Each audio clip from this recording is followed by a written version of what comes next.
Yeah, we will let thank you all for of being you here. go and go back to lazing on a Sunday afternoon as you were. There you go. I was see what wondering you if did anyone was there. going to make that joke. Yeah. I waited till after the episode to do it. Ha ha! We're still recording, so that's your pre-episode drop then, Yeah, isn't that's it? the bumper.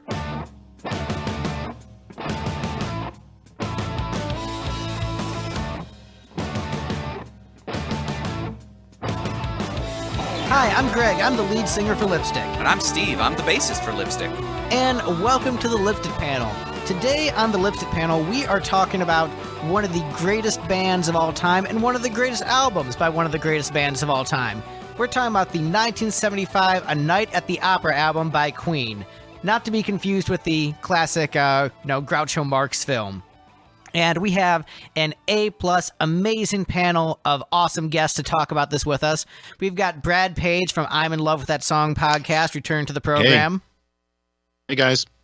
Hey, glad to have you back. We've got Gavin Wallace Aylesworth from the band Bent Knee joining us back, which, we'll see if this is going to be another, 5-part episode. Welcome back to the program, Gavin. Hello. I hope every one of these songs breaks the pistachio barrier. Yes, every one of these songs is better than Pistachio Medley. Geez. Yes. Low bar cleared. Oh, yes. We've got Christine Wolf from many a great podcast, from Zilch, a Monkees podcast, also a pop culture podcast, and also the mini pop fun size podcast. So thank you for joining this panel and making it not just a bunch of dudes today. Welcome. Thanks for having me. Oh, a Monkees podcast. I just got that. Right, that Monkees album. We still need to do that. Hey, we are the. No, I was just noticing Monkees podcast. Like you grant wishes? Oh, like yeah. Oh, was that not intentional? The Monkees always grant wishes. All your dreams will come true if you just listen to their music. I mean, they're a pretty great band. I still need to go on Zilch and do that episode about the Monkees' first album, but I have listened to it several times since Ken asked me to listen to it. I'm like, oh yeah, I knew my analysis of what I thought the album was 100% right. We're like, yep, I know 6 of these cuts already, and I liked those 6 songs a lot, and the ones I didn't know were pretty good. There you go. Well, now we've done that episode. We've done that episode. Thanks a lot, Greg. I don't even need to talk to Ken. That's the fastest damn Zilch episode ever. That's even smaller than a fun size. There we go. I'm just streamlining the podcast down to 30 seconds because that's what the listeners want. I think that's a raisinette of a podcaster. Speaking of podcasts that last slightly longer than 30 seconds, we've got Alan Tate from Ages of Rock joining us back on the program. Welcome, Alan. Hey, thanks for having me again. Yeah, so this, and Steve, always here. Hi. We already introduced me. Right. But yeah, we're talking about Queen, A Night at the Opera. I mean, there's so many places we could go. Typically we start our episodes going around the panel, talk about our histories with the band and the album. Queen, they're such a huge undertaking, great catalog, amazing musicians, we could go on forever. So I don't even have my thoughts wrapped around how to start this. So let's start with Steve. Let's ride the eagle backwards today. That is the weirdest metaphor. So, I'm familiar with Queen as one of the greatest bands of all time. Sadly, I'm mostly only familiar with their singles and a couple songs that I've heard covered. It's a band I've never taken the time to really deep dive into. The only album I have is A Kind of Magic. Which is great, because Highlander. Right. Just because every band is made better by being the soundtrack to dudes fighting with swords. And I'm pretty sure I've seen the Marx Brothers film. My dad used to have a bunch of Marx Brothers movies lying around, so I've watched a bunch of them, but I can never remember which ones, other than I know for sure I've seen Duck Soup. But I'm sure it's great. I mean, did the Marx Brothers ever put out a bad film? Oh, towards the end. Yeah. Yeah. Oh, scandalous. I'm going to have to track that down. See the bad Marx Brothers film. But yeah, then I listened to this album, and it was a Queen album. It's good. Oh, I've also heard all of the Proto Men Queen covers, because I played a show with them once, and we did an album swap. Oh, all right. That is actually breaking my heart that someone's like one of their main knowledges of Queen is that Proto Men covers album. To be fair, they mostly played the ones that I already knew. All right, but it's still like crushes my soul. Most of the Queen I know from sporting events where they play "We Will Rock You" into "We Are the Champions." Right, it's fair. Gavin, how about you, fellow millennial? What's your experience with Queen? Well, I got into Queen at a very young age. My parents grew up listening to them, so I used to raid their CD shelf. Let's see. They had a couple of greatest hits albums. I really got into those, and then as I got older, started getting the actual albums. And Night at the Opera, I bought in.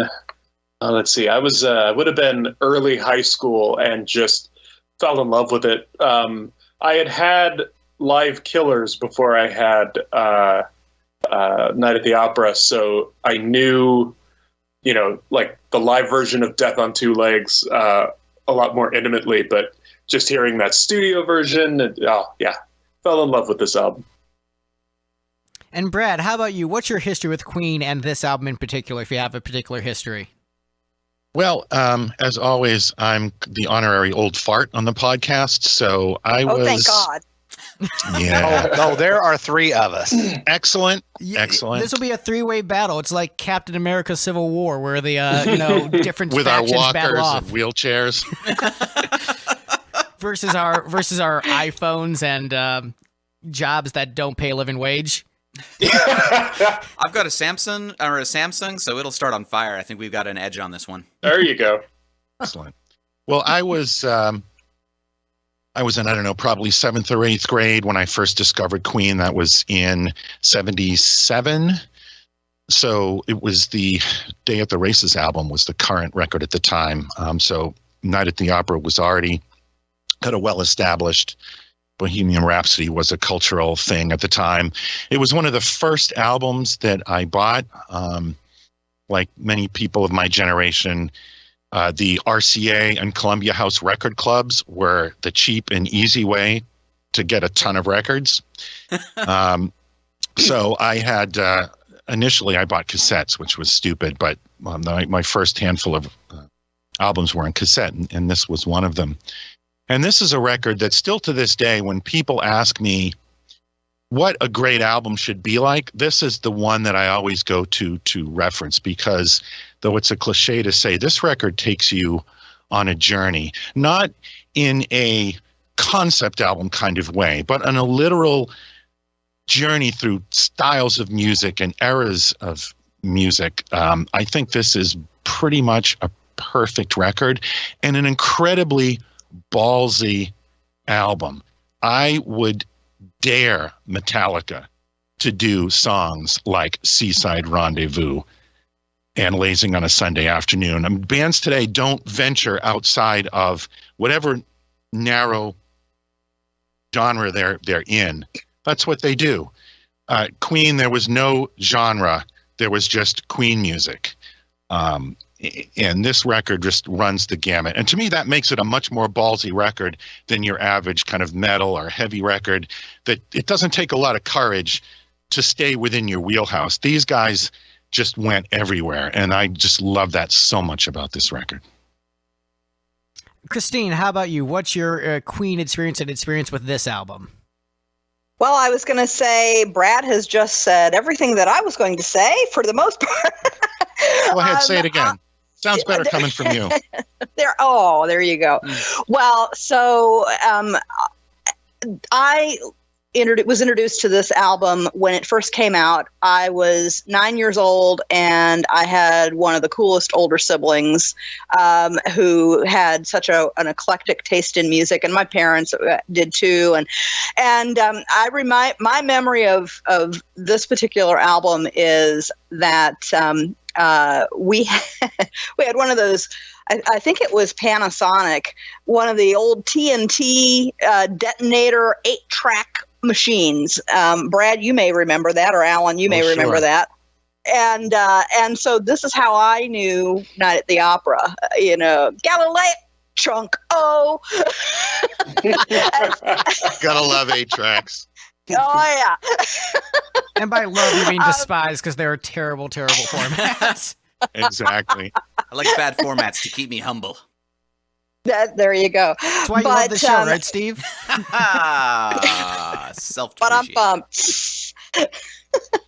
So I just remember, similar to what Brad said, this whole album was so it fit in my musical wheelhouse so well, because as already at the age of 9 a Monkees fan, Monkees are very much like this album. Their broad styles, from show tunes to pop to the old Rudy Valley esque type crooning songs, and so Queen's Night at the Opera, while it was very different from anything else that I had heard new music in 75.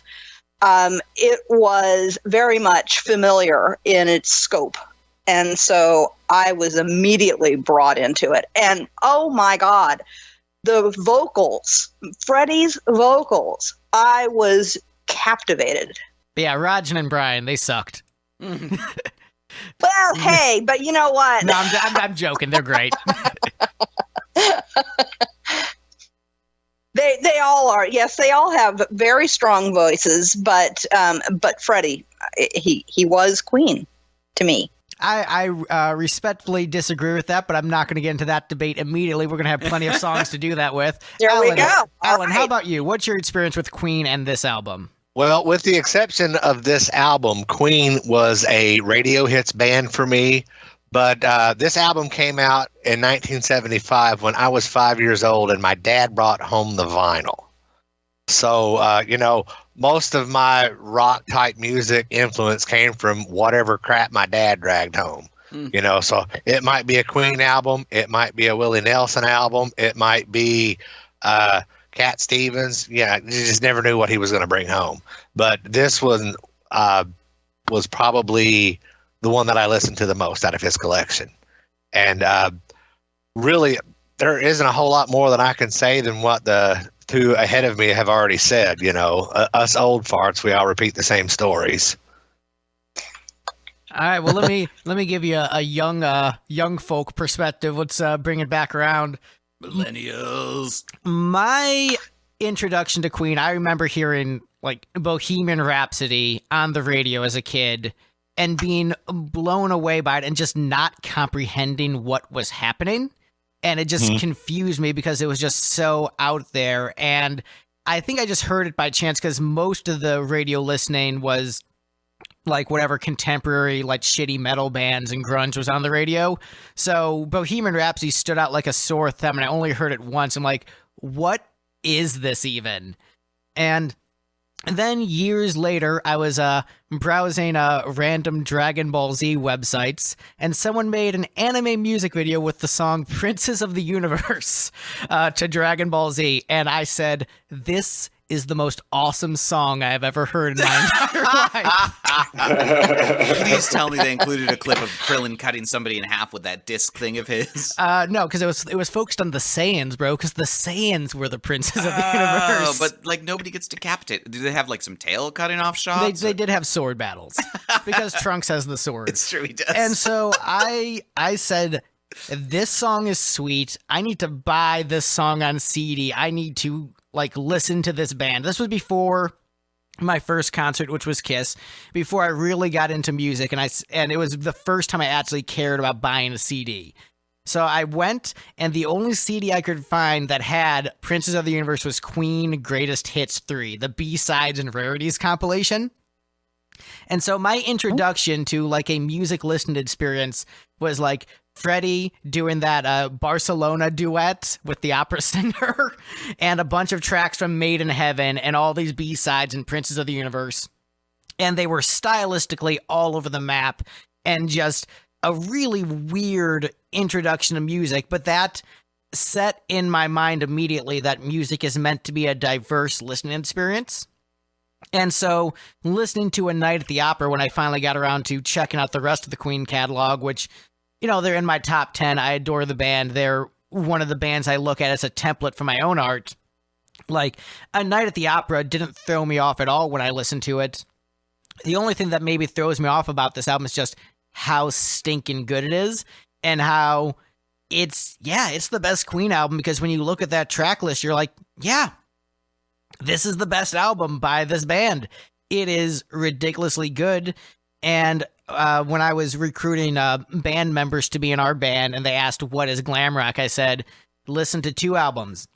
Listen to Queen's A Night at the Opera, and listen to Poison's Look What the Cat Dragged In. Not saying they're of equal quality, but if you listen to those 2 albums, they run the gamut of what the genre is. And I think someone was mentioning earlier about how it was a very brave record for them to just, go stylistically all over the map.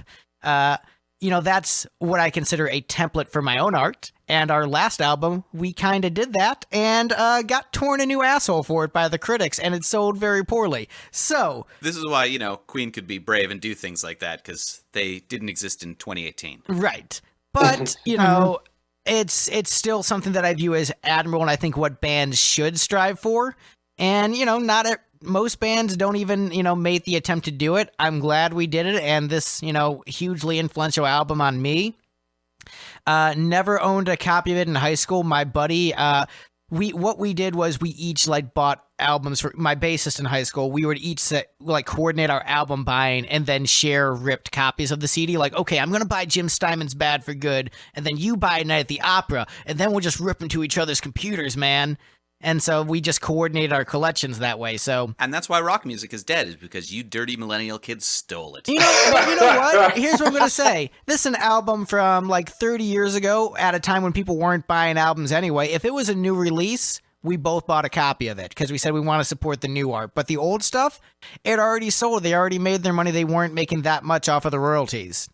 So we didn't feel bad about sharing the old albums. But the new albums, if there was a new Alice Cooper album, we both bought a copy. But for the older stuff, we coordinated that way. But we both had copies of Dirty Diamonds and Along Came a Spider because we insisted on supporting the new art because that was what needed it at the time. So both of you had copies of Welcome to My Nightmare? Unfortunately. Oh, God. Ooh. Look, Kesha makes a great, what was she, the devil? Yeah. Kesha was great on that album. The thing about... man, all right. Real quick aside about Welcome to My Nightmare. The biggest disappointment from that album is that it really felt like a step back artistically from the direction the Coop was going with, from Brutal Planet up through Along Came a Spider itself. It felt like he was evolving, and then that just felt like an unnatural step back, kind of Kiss, Sonic Boom, and Monster felt for me. But we're not talking about Alice Cooper. We're talking about Queen. Just all-time classic album. This is the epitome of a classic, great album, artistically brave. The band really needed this album to be a hit because they had no money because their manager screwed them out of royalties for their, last few albums. To think that Bohemian Rhapsody was recorded on a, by a desperate, hungry band just trying to still break through, is amazing. This is a masterpiece, and I'm so glad that they succeeded because they deserved it. They really had nothing to lose at this point, right? And so they were wildly innovative, and they just went all out. And it's amazing that there is so much excellent material on one album. But it's no surprise that wasn't it inducted into the Grammy Hall of Fame, I think, just this last year, right? As the best album ever. It's pretty great. I mean, I'm obviously going to rank it below some Beatles albums, and I'm going to rank it below maybe Bad for Good or Bad Out of Hell. But it's definitely up there, just in terms of sheer pound per pound, song for song quality. Yeah, this is look. I don't think Queen's made a bad album. I'll stand up for Hot Space and Made in Heaven. I'll stand up for those records. For a band that has not had a bad album in their catalog, not counting Cosmo Rocks and that bullshit, but talking proper Queen, I don't think they made a bad album when it was the 4 guys, and I think this is the best of albums made by those 4 guys. I would agree. Mm-hmm.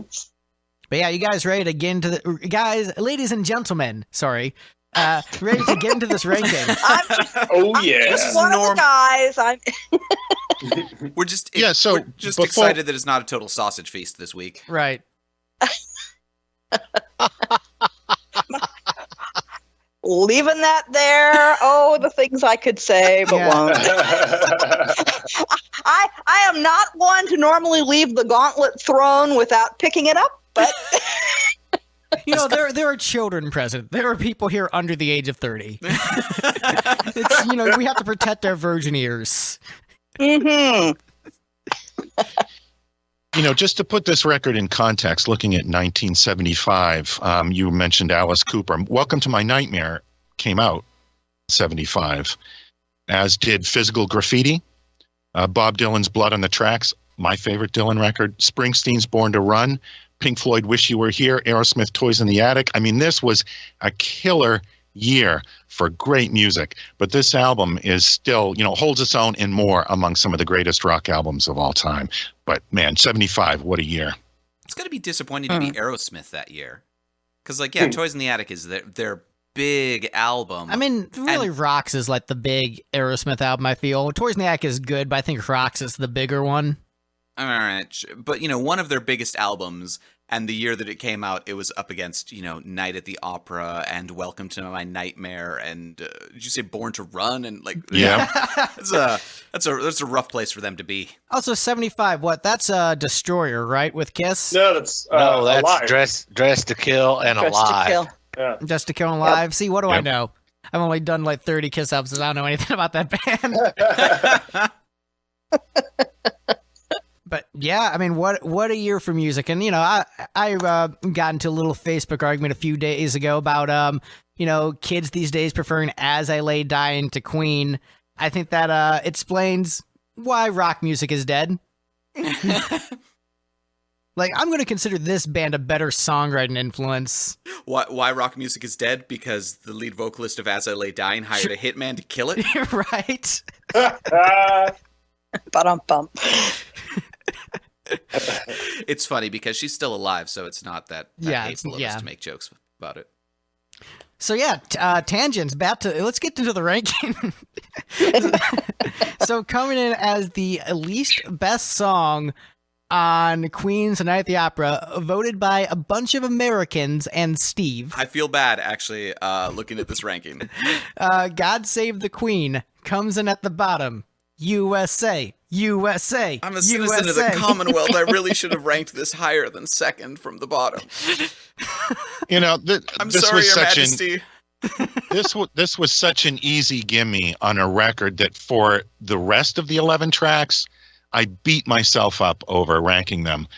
So it was good to at least have one that was kind of an easy pick for the bottom, because it is kind of a throwaway, just a little see ya at the end of the record. I will agree with that totally. I likened it to it's the signing of the painting, right? It's lovely. It's it's a nice rendition of it, but it is what it is, and so it's a nice capper. Yeah, it's like Her Majesty at the end of Abbey Road. No one's going to rank that as the best track on Abbey Road. I mean, I might rank it Bite above your She's tongue. So Heavy. Dude. No. Look, Move on. Her Majesty is amazing. That's a great tune, and She's So Heavy really could have used a ripping solo at the end of it. If they'd done the lyrics on this song, especially if they'd done the secret third verse, the "O Lord our God, arise, scatter our enemies, and make them fall, frustrate their politics, confound their knavish tricks, in the all hope we fix, God save us all." If they'd done that verse, straight to the top of the list. But That's pretty metal. right, Yeah. it's such a good verse. My mom was supposed to do. My mom auditioned for something once, a vocal part that she was supposed to sing "My Country 'Tis of Thee," and she forgot the words, so she just sang that instead. She did not get the part. Damn, I thought for sure that would nail it for her.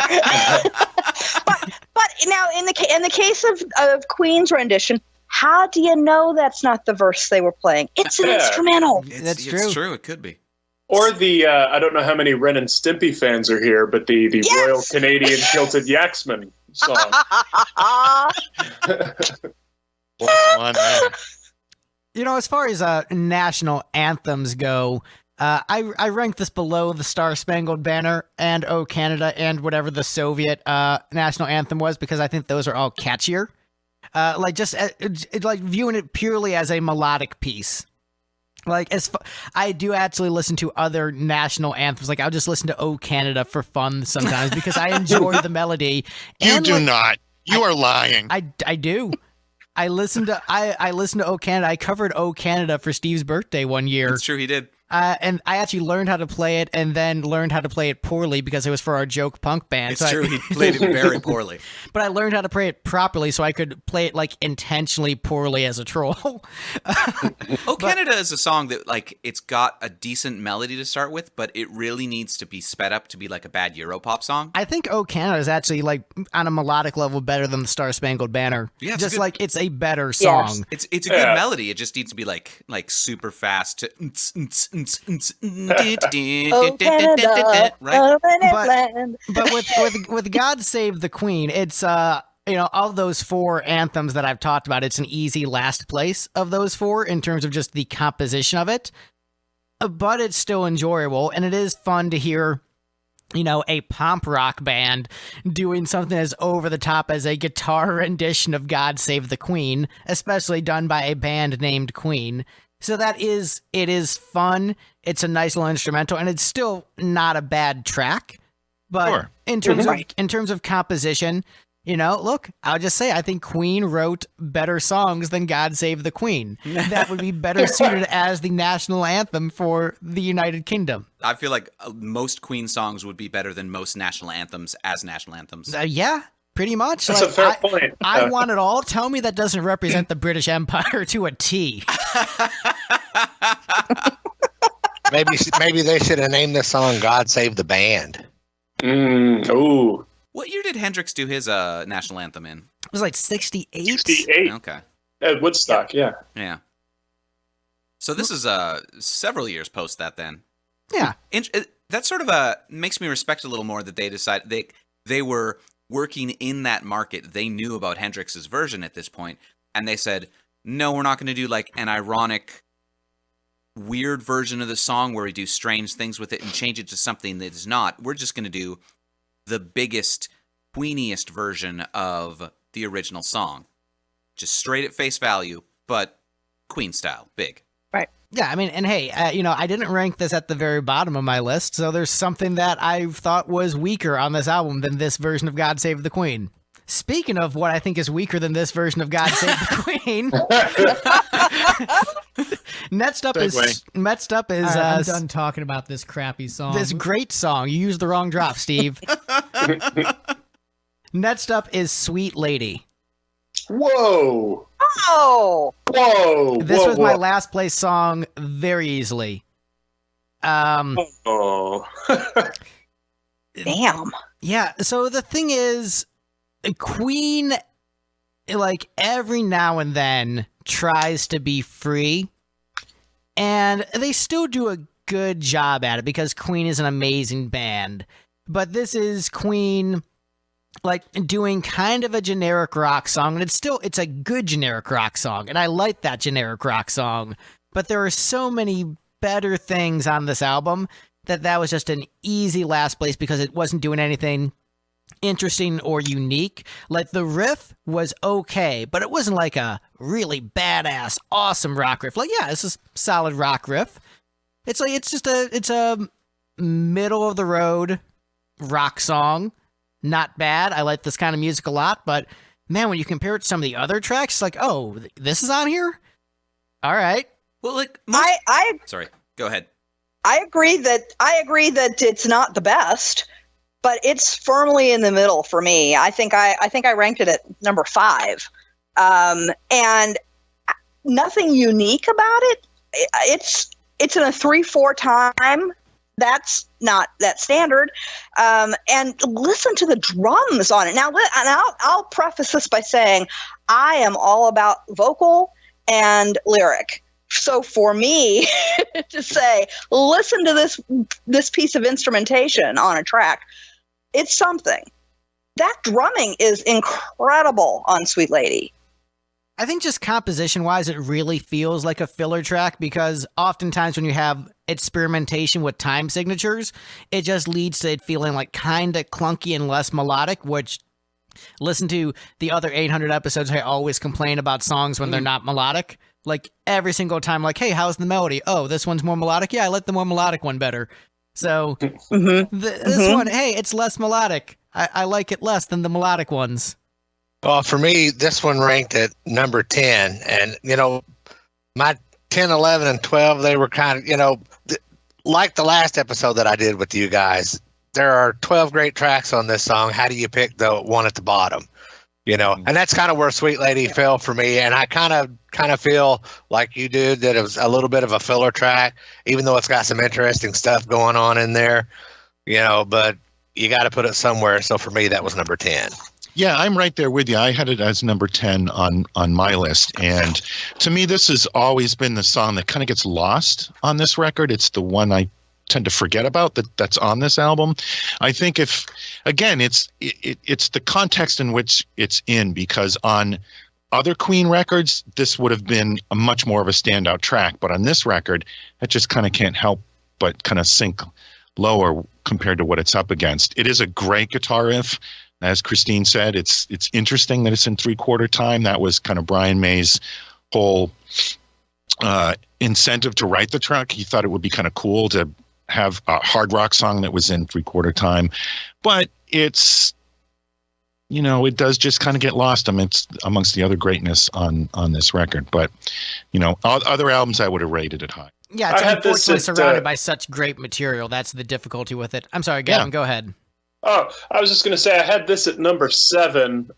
It's I think it's a bunch of rock enthusiasts doing, not reinventing the wheel, but certainly giving it a great spin on Sweet Lady. And Roger Taylor's drumming, to speak to Christine's point, Roger Taylor's drumming on this track is just unreal. I mean, his drumming everywhere is incredible.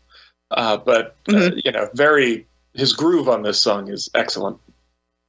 I guess with me, this song, what I would compare it to is there are so many great rock tracks in the Queen catalog that I think are just like great kick-ass rock songs without like the weird eccentricities of Queen. Mm-hmm. This, to me, if I'm comparing it to something, it's the way I'd compare like Sonic Boom and Monster era Kiss to classic Kiss, where just like some of the magic mojo isn't there, where it's like, yeah, it's solid, it's not bad, but it's just not grabbing me as great. Like, this is good on an album where everything else is like on the level of excellent, which is like a step above great. Mm-hmm. So it's so much lower than everything else on the album, where I'm like, that's what hurts it so much, is that it's surrounded by so many things that are just so stinking good, and this is just like pretty good. That's fair. I think the trick with this song is like Queen's, one of their great strengths is their ability to take a whole bunch of components and just keep layering stuff on until they have just a truly amazing production. And with this one, I feel like what they kept on layering on were generic blues tropes until they had what was structure-wise a rock song, but which just felt like a generic blues rock song. Yeah, I don't know. It's missing that special sauce, I guess. Yeah, they used all their sauce on the rest of the songs. But that said, like, if it comes up on shuffle, I still jam to it. Like, it's not a skip. I would bet on shuffle, this song comes across better than it does in context on the record. It does. It absolutely does. But then when I did the ranking of this album, I listened to it straight to like 5 times, and I'm like, oh man, Sweet Lady. When he's on shuffle, this one always gets stuck right next to an As I Lay Dying song. He's just like, oh, thank goodness, it's Queen. Right. This song is the best. Yeah, look, Sweet Lady is better than the entire As I Lay Dying catalog, but... So any other comments on Sweet Lady, which is clearly better than anything ever done by As I Lay Dying? Objectively. Oh, yeah, I agree with that. All right, well, let's move on to an excellent track. Like, basically, like, if I'm giving this song a ranking, this is a B, but then, like, from here on out, everything's S. Like, that's a level above A. That's super A. Like, this is we have Good Company next on the list. Greg and his video games. And I like Japanese ranking systems, dude. It's like, you know what? A isn't good enough.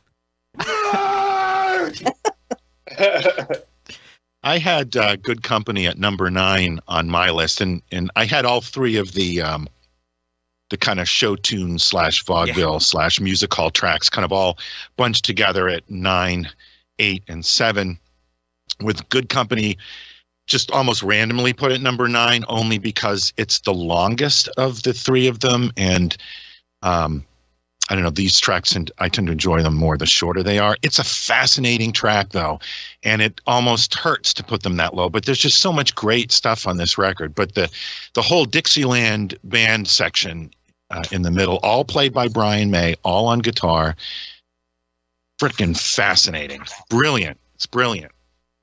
This was my number 12, personally. It's, and a lowest ranking on A Night at the Opera is still way better than yeah. most music. I think that's a given for all of us, right? Oh, of course. Yeah. This is all in context. Yeah. Right. But I agree that the middle kind of Dixieland breakdown is really interesting, but for some reason Brian May's vocal on this one just doesn't cut it for me. And I love. It's not ready. Yeah, well, I mean, I love Brian May's vocals. My number 3 song is another Brian May led tune. I love his voice, but this song, just something about it just doesn't work as well as the rest of the album for me. Go ahead. Go ahead. After you, sir. Oh, I was just going to say I had Good Company at number 6, and I had in my list, I actually have the 2 Brian May songs right there side by side. Oh, wow. Well, I have this one as number 8 also. I think, Gavin, didn't you say you had it at 8 as well? Oh, no, Good Company is 12 for me. I'm sorry. Good Company. Who else had it at 8 then? I had it at 9. There we go. Just me and myself. I'm Good Company. So, yeah, I have those same 3, Lazing and Seaside and Good Company, kind of boom, boom, boom, right there in the middle. I think most of us did that. Sure. Well, and to the point of ranking them, I think I even, when I emailed them over, I said, I have just got to get them out now because I'll continue to shuffle them around because there are so much good material. 1 or 2 were clearly dogs for me. Again, in context of these 12, and 1 or 2 were clearly S-rated above A, and then the rest of them were, muddling around in the middle, which is not a bad place to be on this album. I'll tell you the thing that, again, being about lyrics, there's a clunker in here for me, and that's my very good friends and me. We'd play all day with Sally J, the girl from number 4. Why isn't that the girl from number 3, so that it would rhyme with my good friends and me? Probably to invert your expectations. Yeah, to throw you off. To confuse and annoy you specifically. I guess. It worked. Well, success. Because that's my hang-up about this song. Maybe it would have been higher than 8 that's for me. and that actually speaks to a good point. Steve has talked about how in the 90s, a lot of bands would invert cliches, and that became its own cliche. Sure. Mm-hmm. Queen did it before those bands were doing it. They were inverting cliches before it was trendy, like 20 years before that. Oh yeah, I mean, there's nothing new under the sun. People have been inverting cliches for as long as they've been creating music. To do it in this era, to do it in the 70s, is, I think, much more clever than every alt band of the 90s doing the same thing. And what I'll say about Good Company is, I enjoy multiple vocalists in bands I listen to. That's why Steve sings multiple Lipstick songs. It's why I love the Beatles so much, Kiss so much, even down to like Michael Stanley Band and Styx. I enjoy bands with multiple vocalists. And so I very much enjoy what Brian May brings to the band. And I don't think that Queen is just Freddie. I think Queen is specifically these four guys together. I think once they did stuff with Paul Rogers, it wasn't Queen anymore. Just because of that different energy he brought. But when these guys are playing off each other and doing their things in this kind of kinetic energy, it does feel like Queen. And so for me, this song is just as representative of what Queen is as any of the tracks on this album. I think the playing on this is fantastic. Great composition. I think it's a weaker vocal than 39. I do think it's not as good of a vocal. But man, like that, the guitar tone during the leads, like as far as production on vocals and guitars, this might be the greatest album of all time, just in terms of vocal production and guitar tone. I don't know if I can think of an album that is better produced when it comes to vocals and guitars. Like, this is a phenomenal record, and it's a really great tune. I love it a lot. It's weird that you don't hear this sort of guitar tone more often, because, like, May has a really distinct tone. Well, it's coming from, the Red Special. Like, that is a very distinct guitar. There's one of a kind of that thing. Well, it's true, but don't hear people trying to replicate that like you'd think would. I remember reading something Steve Vai wrote because he was on some show with Brian May, some big guitar thing at some point, and he got to play Brian's guitar through Brian's rig and all of his tone specifications. And I remember Steve Vai saying that he played some stuff expecting to hear that Brian May sound coming back at him, but even through his guitar and his stuff, it didn't sound like Brian May. That's just his fingers, what he does, the little nuances. The old tone is in the hands trick. Yeah, yeah. And also it helps that he has a really distinct, unique, custom-built guitar he built himself in high school. Oh, yeah. So I mean, that's going to make it a little bit more difficult to replicate on top of just the individual emotion of the player. Wait, was Vai not using that guitar during that? No, Vai was playing the Red Special. On top of that, it's hard enough to replicate Brian May just in terms of style, but add in here's my weird one-of-a-kind guitar. Yeah, not only that, he used to play through this this little amp that John Deacon, the bass player, built for him that they called the Deaky. It was reissued by Vox at one point, but he would stack that on top of his Vox stack, and that was another unique element in his sound. It was just all these little pieces, and you're right, you so much of it is in how you use those sounds, your picking style, your fingering, all of that stuff. It all comes into play. But there's a lot of elements that go into making that Brian May sound. It's not easy to replicate. Yeah, I mean, easily, I would say one of the top rock guitar players of all time. And I would say the thing about Brian May is I think he's one of the most unique rock guitar players of all time, because you can see where a lot of people took influence from Ace Frehley or Eddie Van Halen or, Hendrix. But Brian May kind of lives in his own little world where people in terms of what they get playing style from him, I've noticed that it's you can't really cop his style the way that people can cop Eddie Van Halen or Hendrix. He is so hard to pin down. But also what's great about Brian is that he's a writer. He's not just a guitar guy. He understands the importance of composition in the entire piece and isn't just look at what I can do on guitar. Look how, I'm the most important member of the band. He the fact that he sings and writes shows that he has a more balanced musical perspective and is able to put focus on composition. And I think that's why he's so great, is that he understands how important writing is. It's not just, I'm really good with sweep picking or whatever, random technique. It's all about the writing. And he nails it on Good Company as far as I'm concerned. Completely agree. Yeah, and I feel like I need to defend myself a little bit here. I'm not saying that Freddie is the only vocalist or should be the only vocalist. They are all good in their own way. And Greg, you ticked off all the same bands that I would, as far as having multiple vocalists. Even that Michael Stanley really, band? Really enjoy. Yes, even Michael Stanley Band. Man, other people know that band exists. Wait, are you from Cleveland? How about that? I'm from St. Louis. That's close enough. All right, you're the only person from Cleveland who isn't Steve that knows the Michael Stanley Band, and he only knows the Michael Stanley Band because I made him cover a Michael Stanley song for my birthday one year. It's true. No, Michael Stanley Band was played a lot on KC 95. So yeah, they made it all the way this far. So I do enjoy them a lot. So having said that, but I agree with you that that Brian does have the whole package as far as style, composition.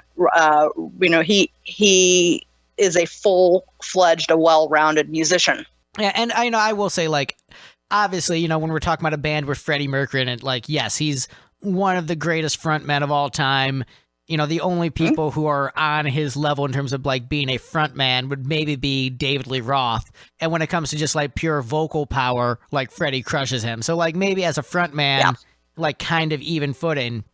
But when it comes to, like, total package of being, like, great frontman, great singer, there's few people who are on that same level. Maybe like Paul Stanley and Dio in terms of like having the vocal power and the great stage persona.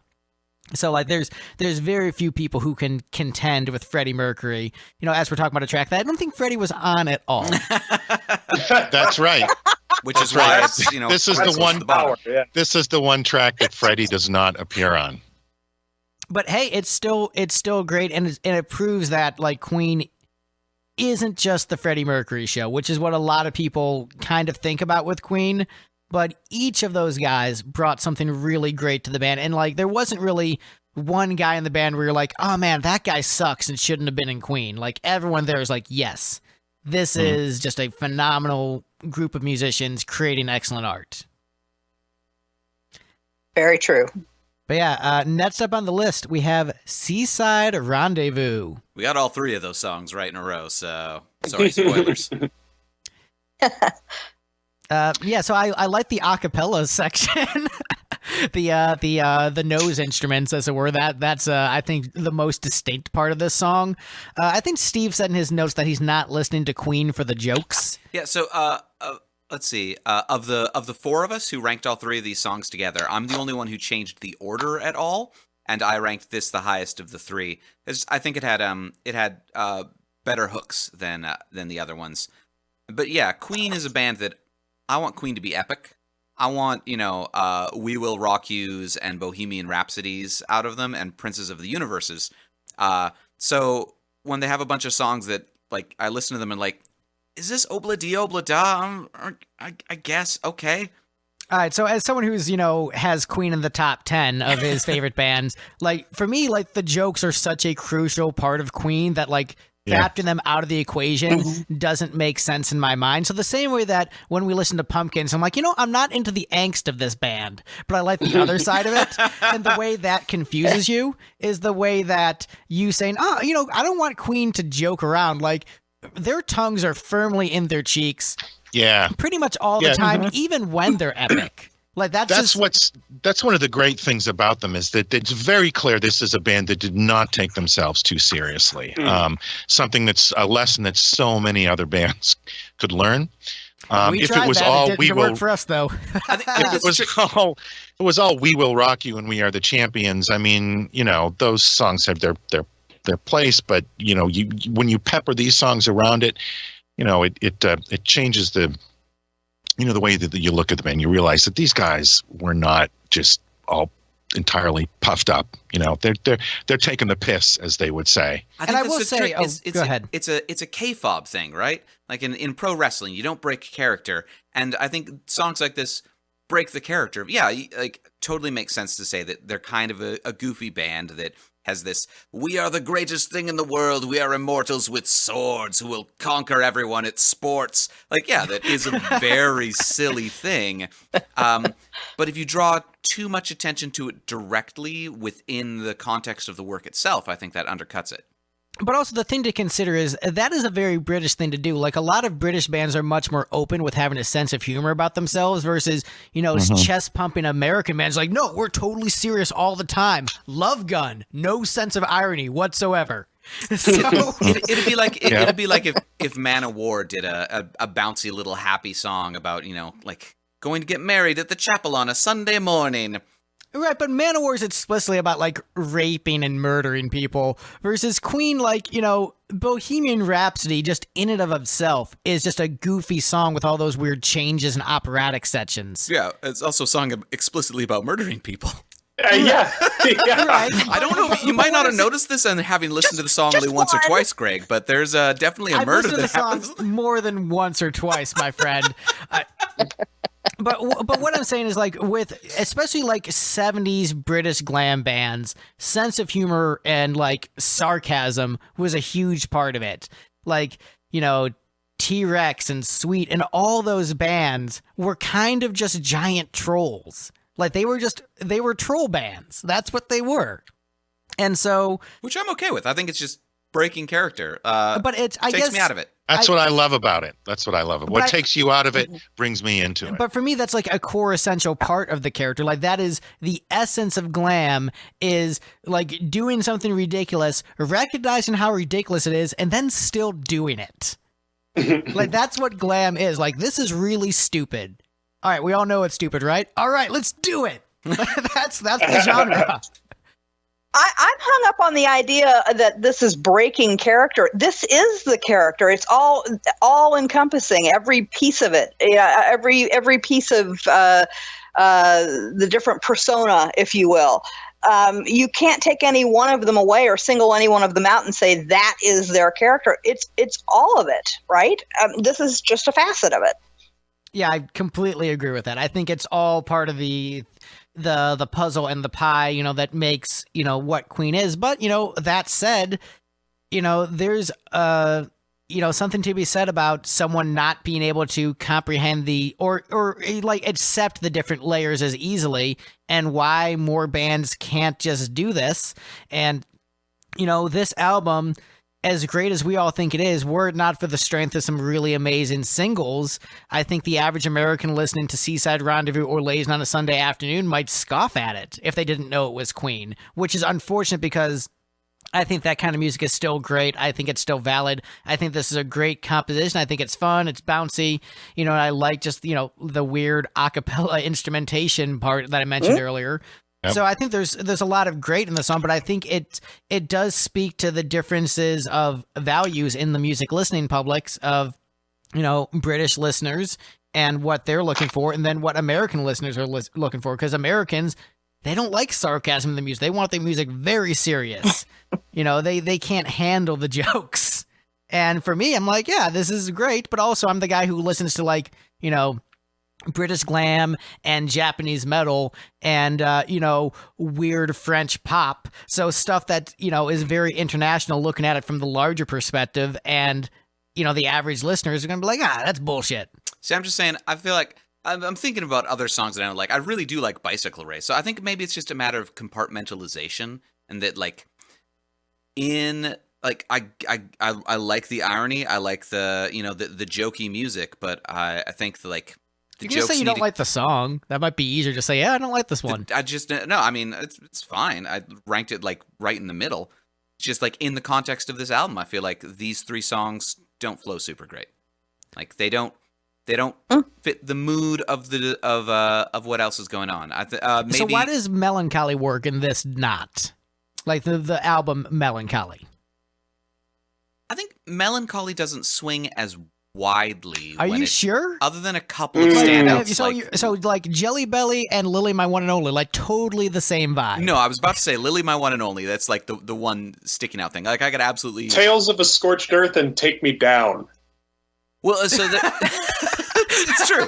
So there's a flow to the record, though, right? It's like I grew up listening to that record, so it's okay. But this one I didn't grow up listening to, so it's weird. Well, I think there's a like they set out to construct an epic singular thing with Melancholy and the Infinite Sadness, and like I feel like the flow between epic and pompous and angry and loud is a little smoother than the flow between epic and pompous and, well, bouncy and fun now, you guys. So have you listened to the White Album ever? Probably, but not in a long time. Yeah, so I feel like that's probably And it's like, for me, like when I look at this album, I see so many parallels to the Beatles and what the Beatles did and how they just, would effortlessly flow from one genre to the next. And they're just like, yeah, if the Beatles did, it's acceptable for us to do it. And so for me, with the Beatles being my favorite band, an album like A Night at the Opera, like I don't even bat an eye or think anything is odd or out of place. The only thing I think is odd and out of place is Sweet Lady. Everything I was like, yeah, this fits. Seems perfectly solid. Nothing out of place here. I think that's just a different threshold then of what seems out of place. But yeah, any other comments on this track? As Steve and I just argued the merits of what Queen is. Yeah, I don't think we actually talked about this song. I mean, I actually talked about the song a couple times. Tried to tie it back in, like with specific components of things within the song. All right. Yeah. All right, anybody? Crickets? That's it. All I'm right. good on this. Yeah. Give us a kiss. Lazing on a Sunday afternoon, then. Yeah, Lazy on Sunday Afternoon is next. I think all three of these songs are great. I like them all for different reasons. Like each one does something distinct and different, and it like helps it stand out from the others where they don't blur together as pieces. Even though I rate them next to each other, that's because that's where I actually felt the songs lied. Am I the only one who didn't put all three of these kinds of songs in a row? No, two people did. Okay. Who was the other one? I did not. Yeah. Yeah. But I mean, this is a great tune. I love that the tin can vocal effect. I think that's super fun. Yeah. And once again, like great composition, like excellent melody, bouncy, fun. I love the piano. Like it's immediately in my head just thinking of the song title. Like boom, the entire thing is in my head. And like this is one of the songs I think about when I think about Queen being a great band, or when I think about this album. This is one of the first things that pops into my head is Lazing on a Sunday Afternoon. We've mentioned it on a couple Pumpkins episodes, I think, of just being a just great kind of. It's a great song. I love it. S rank. Perfect. I'll never forget the first time I heard this tune because I just bought Night at the Opera and I'm listening to it at home, and Death on Two Legs, which I'd already known that song, and I'm into it and rocking, and then it goes right into this. Yes. And it was a shock and a surprise, but a very welcome one. It was I loved it.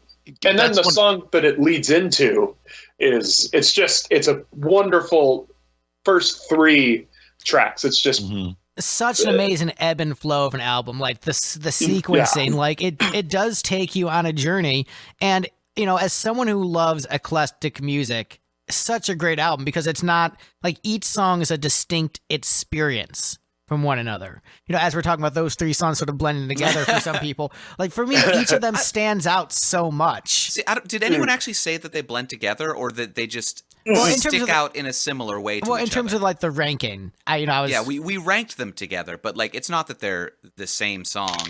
I guess I sort of said they all kind of sound like Obla-Di. Yeah, so I was more commenting on you. That was really like an indirect attack at you. Steve, you suck. All right, fine. I see how this is going. Well, I think that's an important point to make, and that's what was for me. It was so difficult. Yes, absolutely.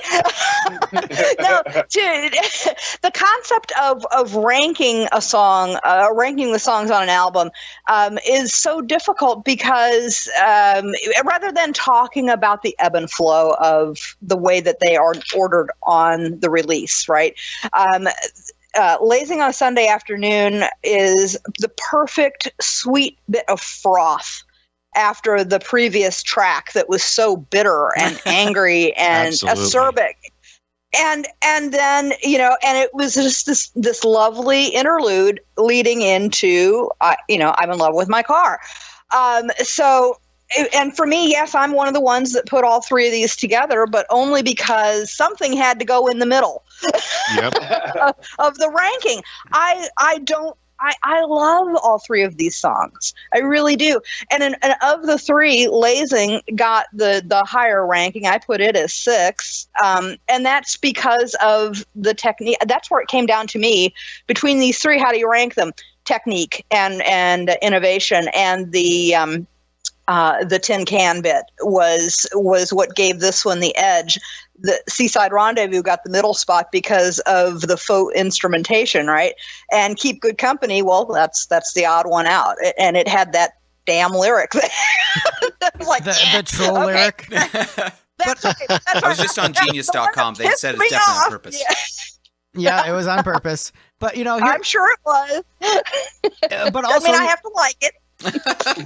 Let's talk about how old timey this song feels for most of it, and then jumping in with Brian May's badass, amazing guitar tone in the middle of it. Right. Where it it really brings into focus how great that tone is and how great of a player he is, and you're just it's like when you compare it to Death on Two Legs, where there's so much going on throughout it, and that as rich as that guitar tone is, there's just all these other layers and so much going on that it's hard to take in.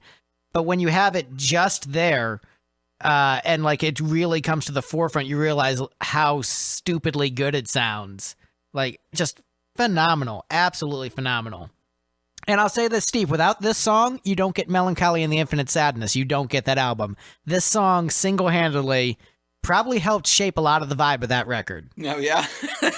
Yeah, I'm gonna say it, absolutely. Without Lazing on a Sunday Afternoon, specifically this track, Billy doesn't feel the ebb and flow of doing all the weird stuff he does on that album. I'm specifically saying this track. That's an audacious claim that you're not going to be able to back up in any meaningful way, are you? I will not be able to back up, but you know what? Tell you what, we can interview with Billy Corgan and say, Lazing on a Sunday Afternoon, without that song, does Melancholy and the Infinite Sadness exist? He'll say no. I think he's answering questions on his Instagram right now, so you might be able to talk to him there.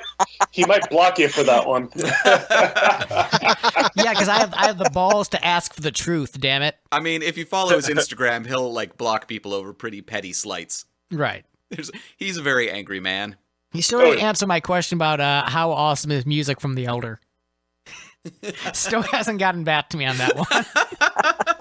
You're like, Billy, I am just a boy. Without that Gish doesn't exist, right? No, without that Machina doesn't exist. So back to Lazing on a Sunday Afternoon. Moving away from Smashing Pumpkins for a moment. Yeah, so this is the shortest track on the record. It's 1 minute and 7 seconds long. It's even shorter than God Save the Queen. Fun fact about the record, I don't know if you guys know this, but the way they recorded that tin can sound was they took the vocal feed from the console, put it into a set of headphones, stuck the headphones in a bucket, and then mic'd the bucket. Yep. These days you would do it with, a Pro Tools EQ filter, but back in the day, that's how you did stuff like this. Back in the day when they didn't have EQs? I guess it was just easier to use a bucket. Don't ask me, man. Go talk to Roy Thomas Baker. I mean, those are expensive devices. But also, I think, I remember reading with Queen, their jobs before, being a band was they were, the guys testing studio equipment. Before Queen won, that was one of their gigs was, testing all the different effects that the studios had. So they became really good with studio experimentation and doing all kinds of weird off-the-wall stuff. And you know what? It sounds great.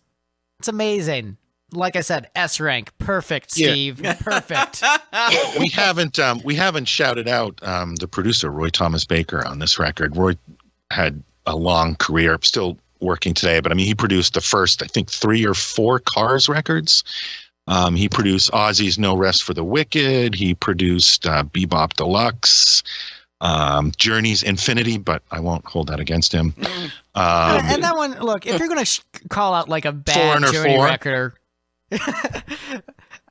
Yeah, no, I'm trolling. Did Four spell 4 with a... He's one of the great 70s producers. Oh, yeah, absolutely. And he obviously contributed a lot to this record, but it's a co-production with the band, so they were certainly hands-on as well. Any other thoughts on Lazing on a Sunday Afternoon? No, not for me. All right, we're going to move on to the next song on the list. This was my third from the bottom, so I probably have someone else ranked at third from the bottom too, so not one of the weaker tracks on the record for me, but still good. The Prophet song, next on the list. Oh. Yep. Ooh. Too low. Yeah, this one What number are we on now? 2, 4, 6, 7. All right, that's where I put this song. Yeah, this is one that like a lot of us put it top 3 or like top 3, top 4. Or 3 of us put it top 3 or top 4, and then a couple people put it third from the bottom. This basically just comes down to other tracks on the album being better. This reminds me of kind of like the epic stuff Queen did on their first couple albums, like you know, March of the Black Queen and stuff like that, where I get like, here's our big nerdy epic prog song, you know, instead of fighting wizards or whatever, this time it's about like a prophecy of a flood. Like, I get it. And the breakdown in the middle where Freddie was like harmonizing with himself, doing that live, that's pretty cool. Yeah. Like, just like when you read about the production technique, they're like, that is really awesome. But as a composition, it's just, you know, better composed tracks on the album. Like, it's still good, but it doesn't make me like excited about the epic the way other Queen epics do. That vocal part could have been shortened a little, I think, to the benefit of this song. Well, I think like the song, I get it. They're going for an epic. They're making a long epic, but it's just, I don't know. It just didn't work as well as some other Queen epics for me. It's still good, but when you compare it to Lazing on a Sunday afternoon, not even close. Lazing crushes this one. It's 8 times as long as that one. Yeah, this is the longest. This is the longest song Queen ever recorded as a band. 8 minutes 21 seconds. And how much of that is that vocal interlude? Well, I mean, that's a good question. I don't know. It's definitely a big section of the song. 7 minutes and 30 seconds. That's like half a Jim Steinman song. Yeah. This song, I sort of equate this. This is to Brian May what Bohemian Rhapsody was to Freddie in terms of this was Brian's intricate project song for the record. He wrote it in drop D tuning with the E string dropped to D. They used 2 Studer tape machines to do that live vocal take. As you said, it was recorded live. That's not an overdub. That's Freddie singing with himself live, bounced between 2 tape machines, which they also used to do live, which is freaking fantastic when you think about this is not digital technology that's flawless. These are physical tape machines that break all the time, that are subject to weather, heat and cold, not reliable gear. To go on stage and do this stuff and pull it off in the 70s, it's quite a feat. The wind sound at the beginning was actually the air conditioner in the studio. They just stuck a mic in front of the air conditioner, ran it through a phaser, and that's how they got the wind effect at the beginning. And Brian May plays a toy koto, Japanese stringed instrument, at the beginning and the end. But it's a toy. It's not even a real. Yeah, I think that's the problem with this track form, is that the individual aspects of making it are more interesting than the track itself. Yeah, I wouldn't say that. I had this in the middle of my rankings, but I could even put it a little bit higher. I mean, I get it. It's kind of a long slog. And I don't mind long stuff. I think it's really interesting. And to me, this is the song that is the bridge between Queen pre Night at the Opera and Queen post Night at the Opera. It's the one, like you said, it's their kind of extended epic that appeared on all the records before this album. Yeah, I mean, I dig the track, but I get why it might be a bit of a tough set for some folks. This was my number 4. The first time I heard it, it punched me in the gut, man. It's I don't know, something about this song just resonates with me, and that the vocal breakdown in the middle, the power performance that Taylor, behind the drum kit, just I actually have this rated higher than Bohemian Rhapsody. Yeah, you're wrong. Absolutely 100% wrong. Wow. I'm just going to call you on it now. You are the heel of this podcast. Oh, yeah, look at that. Yeah, so no. You kept Bohemian Rhapsody from being within, you kept it within 10 points of the next one. You madman. Yeah, so no, you're and I'm sure there's another insane song that I'm going to be much more lambasted for my ranking of. Yeah, no, don't worry. I'll call you on that one too. Oh, I'm sure you will. Oh yeah, okay. I know what he's talking about. Yeah. Yeah, you millennials. giving my generation a bad name by having shitty taste in music. Look, Mr. Bullet with Butterfly Wings hater, let's... Look, I'm sorry I don't like that mediocre song that much, but as we're talking about the Prophet song, which is much better than Bullet with Butterfly Wings. Yeah, I'll give you that. I mean, look, it's still, once again, it's still a good song. It's just surrounded by such better material.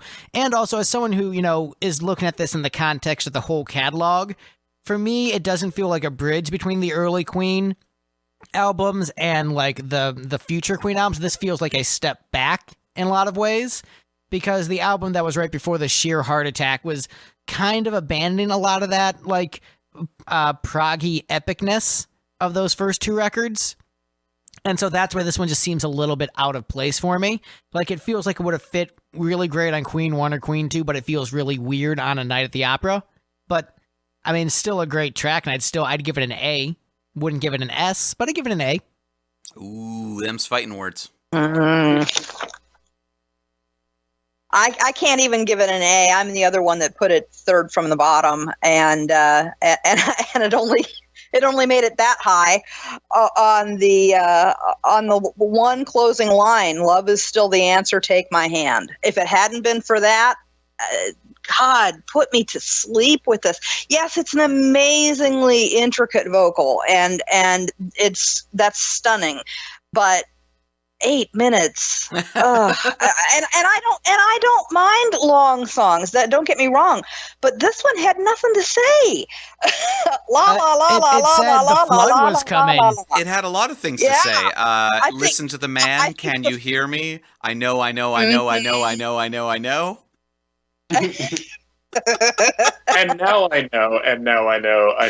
Yeah. Hey, flee for your life. That we should have all taken that warning early on. Yeah, I should have really, fled for mine. The song should have been 1 minute long. It should have been, the flood's coming, let's all run. 1 minute. Let's go. Yeah. Love's the answer. Take my hand. Here we go. Well, for me, the tape machine shenanigans is what put it at number 7 for me, because that's what kept the song interesting to me. Interesting. Yeah, but once again, for me, production is usually not as big of a factor for me when it's how I rank the pieces. It's usually on composition. So in terms of production, this might be the most interesting track on the album, just in terms of how it was produced. But in terms of the song, I don't care as much. I don't know that I even agree with you that it's the most interestingly produced, but it's one of them. I like miking an air conditioner unit and changing the tuning of just one of your guitar strings. The bucket. Come on, that's the best one. I think the problem is with this versus the bucket in terms of production. This has the air conditioning unit, the guitar tuning, and also the live vocal effect. So versus the other one just has the bucket. Yeah, it has sheer volume of more weird gimmicks. More gimmicks. Gotcha. I mean, this whole album is a tour de force in production. I mean, as over the top as it may be, it's like a masterclass in what you can do in the studio, right? Oh yeah, absolutely. Imagine God creating. Then you will have a beginning of an understanding of the bear's massive cerebral cortex at work. What a long drop. Jeez. That's longer than Prophet Song. Now, it would be great to hear an edit of Prophet Song with the middle vocal bit replaced with various quotes from Wizard People Dear Reader. Right? That would be fun. I have a lot of them. Imagine God No, I hit the wrong button. Then you will have a beginning of an understanding of the bear's massive cerebral cortex And then hit at work. these ones. I am a beautiful animal. I am a destroyer of worlds. I am Harry fucking Potter. I love those ones. Thank you for making Your me not the dad is a biggest. Dracula. Thank you for making it where I'm not the biggest nerd on this podcast, Steve. Harry returns to the world of equestrian minutia or something. Miniature equestrian aficionado. There we go. There it is. Well, bless my nippers, cries Harry. Bless them all day long.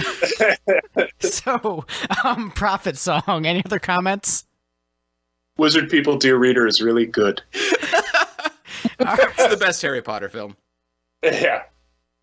All right. Moving on from as we're trying to bridge the generations back, because I guarantee no one else on the other side cares about Harry Potter. All right, I'm done talking about this great song. There we go. Next up, another song that Steve is incorrect about. I'm in love with my car. What? Oh. I put this one like fifth. Your comment on the drums need to be improved. Oh yeah, no, like the drum production is a little bit weak. Yeah, I hate the drums on Like, actually. This is my number 11 song on my list, largely because the lyrics are stupid. I mean, he rhymes grease gun with disease son. That's some Gene Simmons level shit right there. oh man, Oh, them fighting words. No, not even close. The drums get completely lost in the mix here. I don't know what happened. There are other songs that have a lot more overdubs on them, but you can barely hear the drums at all. Just this track just does not work for me. yeah, it's a huge, powerful mix, and the drums are just buried and lost all their power. Mix-wise, I agree, but the performance, especially on the live Killers version. Oh yeah, I bet the song was great live. Oh yeah, I guess that's what I'm saying is I'm yes, they're mixed a little bit low. Could have used some more power behind them, but I'm talking the actual performance. It's great playing, and for me, like everything left on this list, like is what I consider a Queen classic. Like where I would say like these are, if you put this in a Queen live set, I'd be like, yes, absolutely. If I heard this on the radio, I'd be like, well, yes, of course. This, like everything else that's left is like an all-time classic of the band. And I'd put Lazy on a Sunday Afternoon also in that classic category, but people disagreed with me. But yeah, this is a classic. Like this is a song that is a staple on classic rock radio that is not sung by Freddie Mercury. So that is impressive. It's Roger Taylor, who is a great singer in his own right, knocking out of the park.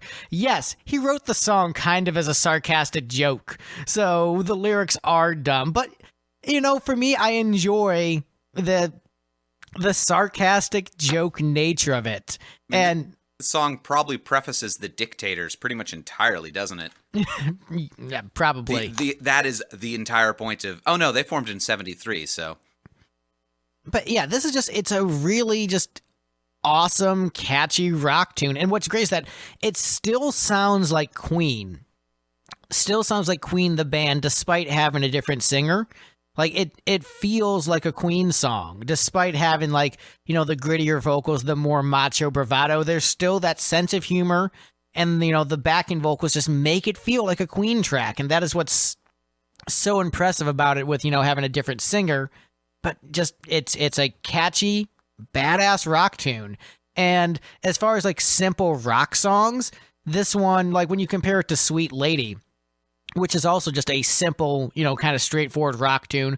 Some weird time signature things, but overall, pretty straightforward rock tune. This is a straightforward rocker, but just succeeds so much more than Sweet Lady does for me. This is a classic. This is a damn classic. S rank. I wonder. I listed. Oh, sorry. I listed this one as my number 3, and maybe it's because of those cheesy Gene Simmons-esque lyrics. Because Gene is my all-time favorite hero, and if you can put a king bee in a hornet's nest and cut hot knife through butter, why can't you have a car with a disease, son? It's so funny that you. It's so funny that you guys are talking about, it's a Gene Simmons line, because when I was making my notes, I said, was Roger Taylor looking over Gene's notebook at the time because Gene has all those snippets that he pulls from this magical notebook, I guess. But, the first thing that I said about this in my notes was, oh my God, May's guitar, and oh my God, Roger Taylor's grungy vocal, meaning obviously in a good way. It's a great vocal. It's a great vocal. But the next thing I said was, there's no real subtext here. It really is about a car. It is literally about, like, my car is awesome. Let me tell you about how cool it is. No, my grease gun is really a grease gun. I use it for maintenance on my awesome car. And I think that's what I love. It's not a love gun here. Yeah. And like the other band members thought the song was a joke when he brought it in. We're like, well, yeah, kind of, but like my car is really awesome. And like that's so great. Like it's just like it's both it encompasses what glam is for me so much, where it is very much recognizing it's ridiculous and stupid, but still doing it. Like there's self-awareness to the ridiculousness, and that's why it works so well for me. Yeah, I agree. It's that big stadium rock like bravado of just sheer just rock. This was number 2 on my list personally. It's I don't know, something about this tune. I would go as far as to say this is probably in my top 5 Queen songs, just out of any album. And I wouldn't fight you on it because it's so good. Like this is a classic. It is a classic of the band's catalog. This is classic Queen. It is as essential to Queen as like Detroit Rock City is to Kiss, where it's just like it's a staple of the band's catalog. It is hugely important. If you love Queen, like this is like considered a classic in the band's canon. So I'm flipping through the lyrics right now, and I can definitely see the case being made for these lyrics having not aged very well. Told my girl I had to forget her, rather buy a new carburetor. She made tracks saying this the end now. Cars don't talk back, they're just four-wheeled friends now. There's a subreddit for that, and it's creepy as heck. Roger Taylor's never written any songs about how he's a dragon, has he? Who wrote Dragon Attack? Oh no, it's that subreddit.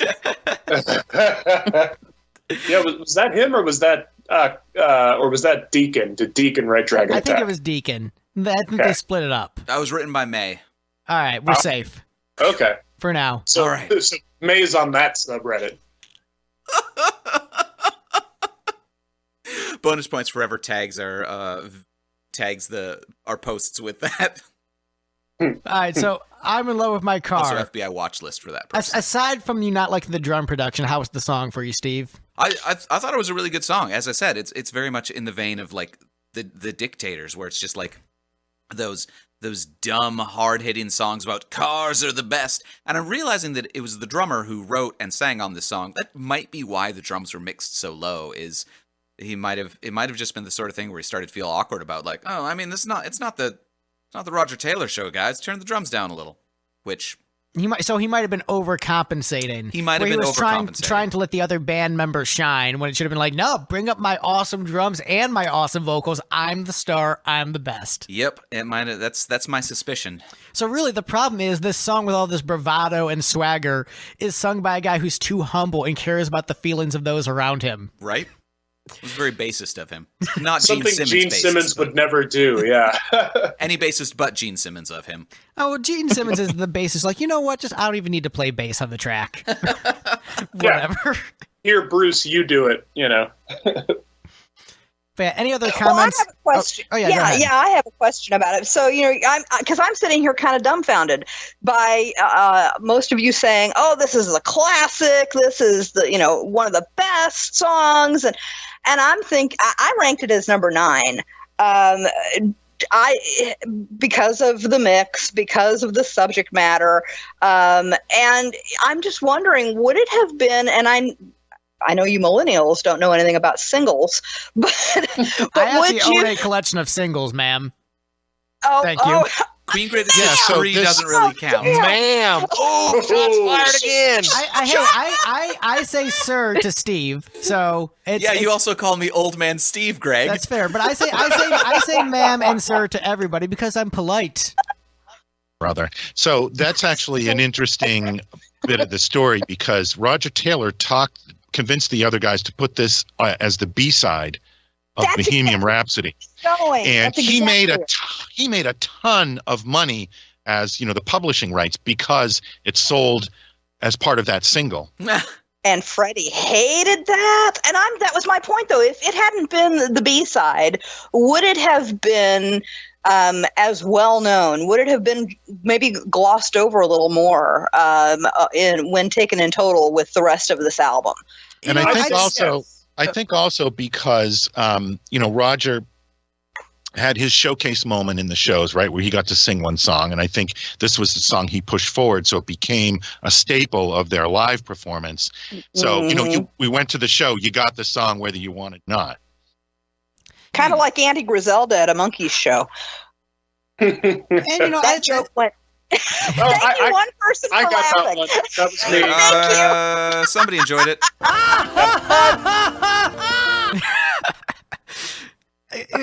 What I'll say about this, would it have been as well known if it wasn't the B-side to Bohemian Rhapsody, one of the biggest singles of all time? Of course not. Right. Freaking duh. Of course not. It wouldn't be as big if it wasn't the B-side to Bohemian Rhapsody. However, because, it did become a radio staple, because it did become a concert staple. Like, yes, he got his one song to be, his showcase of the night, but he chose this song over the other songs in the catalog. Like, there's a reason why he gravitated towards this one. It's a strong piece, and the thing is, with Queen, they're a band that justifies multiple greatest hits albums. Like, if you, put together a Queen greatest hits of 20 songs, that wouldn't be enough. It just wouldn't. There are so many great songs in the catalog. So when I say it's a Queen classic, absolutely. Might it make that first, 20? It might not. But, definitely the second 20. And it is such a great track. I absolutely consider it to be a classic. But, would Beth have become as big as it was if it wasn't the B-side to Detroit Rock City and people decided to play it? No. A song is bigger because it became a single, of course. Yeah, I don't like that song either. So. Oh well, Beth is a damn classic, ma'am. We just need a big old collection of B-sides by drummers. Yeah. There you go. Yeah, drummers get the B-sides. I bet there's probably a good Phil Collins song from before he took over lead vocals. Oh, no. Yeah, it's not I'm really. a huge Genesis fan, so Really, the songs that Phil sang before he took over were not very good. Yeah, they really are. It'll go on the collection. Or It'll be fine. Fool Me, that's not a good tune, No, man. it's basically like, here's my thing with Genesis. Like, Lamb Lies Down on Broadway, great. Everything after that, great. Everything before Lamb, maybe not. Sir, Selling England by the Pound is a mother of an album. Like, mother in terms of, like, kind of screech and annoying. I just want to stop making noise. Wow, that was a rude way to describe your mother, Greg. That's Does your mom know you talk about her that way? I think we just learned something about Greg, guys. I've a mixed relationship with my mother where honestly I don't want to say that mean of things about her, but also I didn't really say anything inaccurate. So I'm like, all right. Moving on. Moving on. One last thing about this song. On the liner notes, this song is dedicated to Jonathan Harris, who was their roadie at the time. I guess he was supposedly the guy who was in love with his car. Right. So it's like when we wrote those songs making fun of other bands, Steve, and then people just associated them with us. Yeah. That's what Queen did here. Yep. Well, it worked a lot better for them because, they were Queen. Right. Isn't the dedication something like to John Harris, a true petrol head to the end or something, or a gearhead? Boy Racer to the end. Boy Racer to the end. Yeah, because I thought I'd heard that he had passed away or in an accident. But I don't know if that was true. I don't know the answer to that one. Yeah, I don't either. Yep. So before we move on to the next song, I'm going to apologize to my mother, who will not listen to this podcast anyway. But you know what? Hi, Mama Troyan. Yeah. Hi, Mom. We've had a mixed relationship over the years, but I've ultimately forgiven you for your mistakes. Okay, moving on. Next on the Wow, list, we that have was back. "Love of My Life." Oh, very. What number is this? What number are we at? Number 5. Okay. Yeah, that's exactly where I had it on my list. Yeah, another absolute S rank, perfect song, classic Queen, concert staple, great song, should be on the greatest hits. The one thing I'll say is I prefer the live version with the 12-string acoustic. It is so much better with that arrangement. I think on the piano, it comes off as a bit more silly and campy, which I know it's Queen, but the sincerity of the 12-string version, which is what I heard first, one of the first Queen albums I listened to extensively was Live at Wembley. And so I got so used to that version of the song. When I heard this version, it threw me off a little bit. But as it stands, still an all-time classic, still a great Queen song, one of the best songs on an amazing album. Perfect, Steve. Man, look, just the slow ballady songs aren't usually my thing. I still like. I'm actually saying that after every song, even forgetting what your commentary was. Oh, that's fair. So the trick is I give every song when I'm putting them together, I give them an X out of 10 ranking, and I tend to swing the numbers a little more widely than is actually true. Like there'll be a lot of songs I'll be like, this song's fine, it's a 6.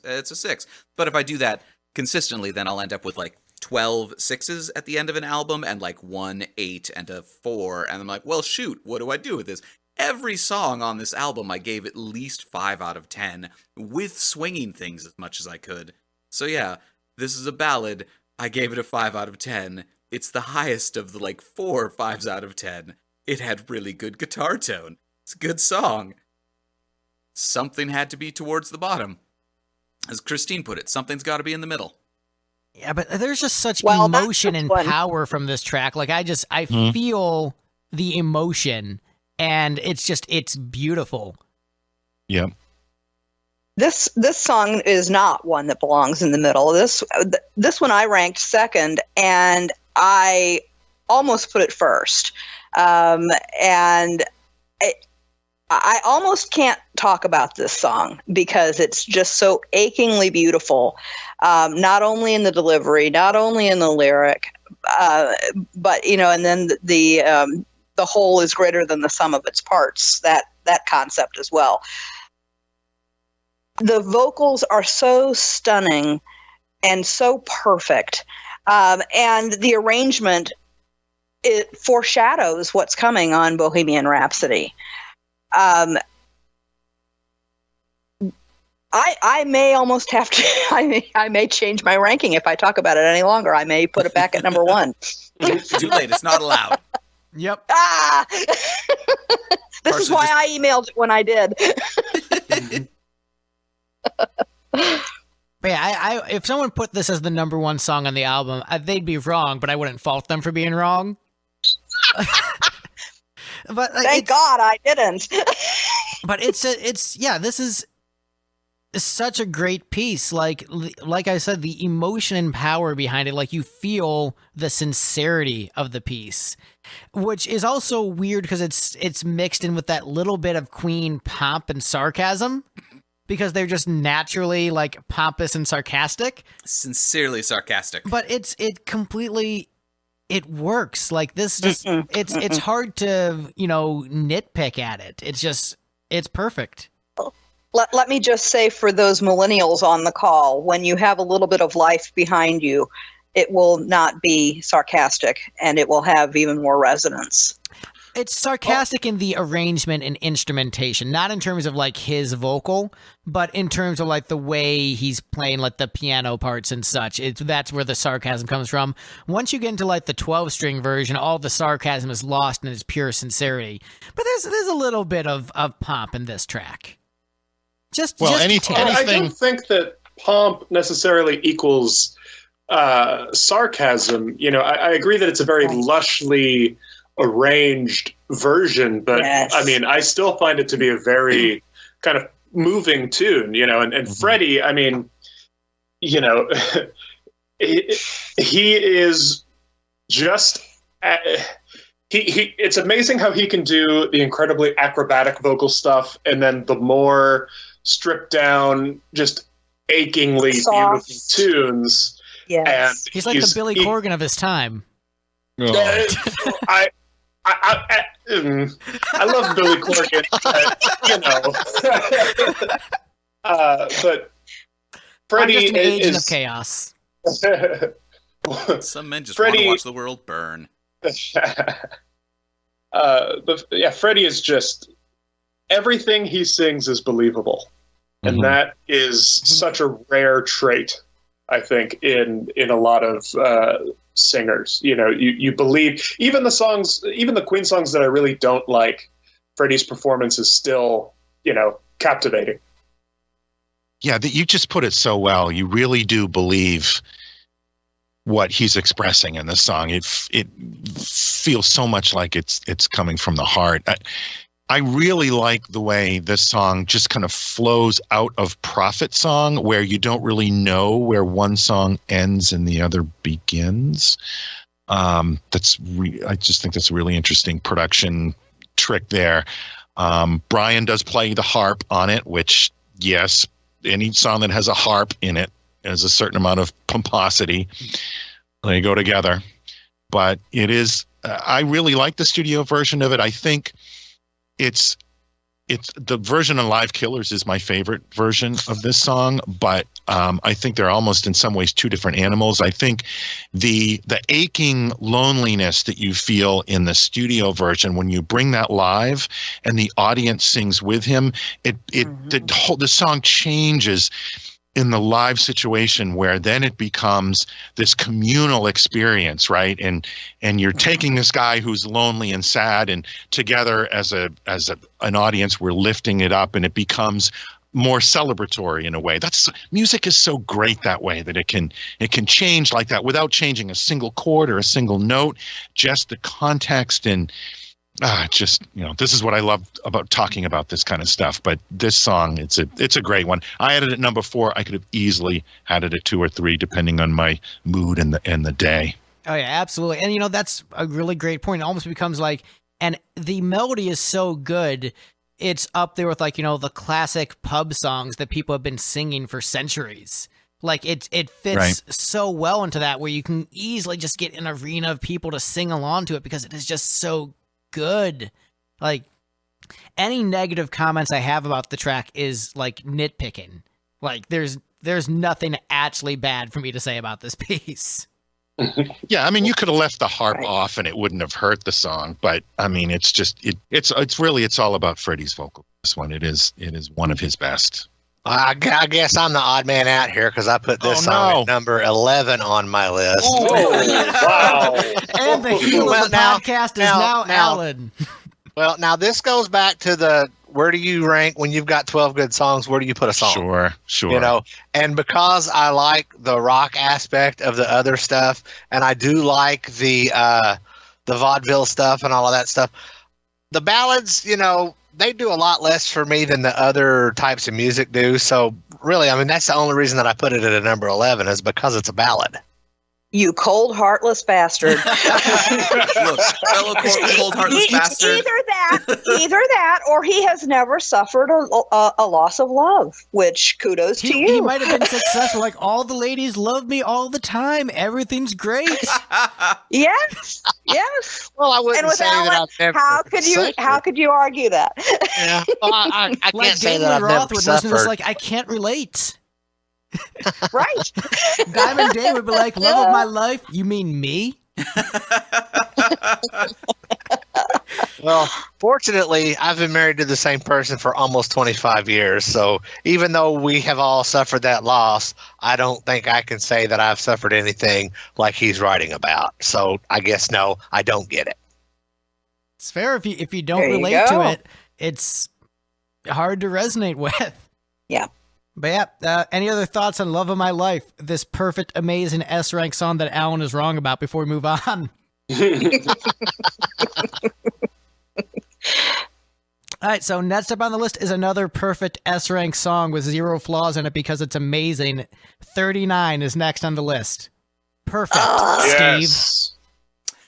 Yes. This is number 5, correct? 4. This is number 4. Number 4? Okay, well, I've got 39 ranked as number 5 for me. And personally for me, the top 5 songs that I chose are all tied for number 1 because I love them all so much. You know what? That's fair. It's a really, really good album. Like, there are some other albums we've done. We're like, this song's kind of crappy. Like, this is a much harder album to talk about because, like, it's all really, really good. Yep. Yeah, I mean, we all ranked this keep one coming back to the same thing, right? We're all saying the same thing, that this record, it's like about as perfect a record as you're going to get. Steve? You keep on saying these things. Yeah, I ranked this one the exact same place that you did, Greg. In fact, both of us ranked there. this fourth. I know, I'm just messing with you. My snarky comment on this was that it started out a lot more epic than it finished, which was probably bumped it down a couple points for me. I would have had this much higher much higher. There isn't much higher for it to go, but if it had stayed as epic as it started, it probably would have bumped Bohemian. All right. Wow. Mostly just I have because it ranked higher than yeah. But man, what a great tune! Like lyrically, what a fat time travel, dude. Like, who doesn't love time travel and space travel in songs? I'm the person who kept this apparently from being higher than number 4 because it's dead last for me, and it is. Oh, dead freaking last. Great bouncy melody. Dead last minus God Save the Queen. Fascinating lyrics. An excellent Brian May vocal. Like a very, very solid vocal. Where Good Company, I can see not liking the vocal on that, but this is like for me quintessential Brian May vocal, quintessential Queen. Like I said, this is perfect, and this is one. When I think about A Night at the Opera, this is one of the other cuts that I think of immediately that reminds me of this album. It is just, it's perfect. I have 0 flaws in this, and it's hard for me to quantify, this perfect track. So why do you not like perfection? Let me help you. It is. Yeah, stop mansplaining it to her. Let her explain. Oh, damn! Thank you, man. Well, see, mansplaining is when a man talks down to you and tells you things that you already know. See, I'm gonna rethink my whole sausage fest comment that I didn't make earlier. Look, we deserve it. You can't say things that are too mean about us. I agree with you. The vocal is great. I love the skiffle style. I think the arrangement's fine. But good God, what a boring lyric. I'm sorry. What? It killed it for me. This makes sense because think about this. We're a bunch of nerds who read fantasy novels and play JRPGs. We're talking to a woman. A woman with taste. Yes, the Monkees after all, right? Get out of your Dungeons and Dragons and your sci-fi. Oh, time travel is so cool, you guys. All right. Yeah. No, didn't do it for me at all. There's one line. Yeah, shut up.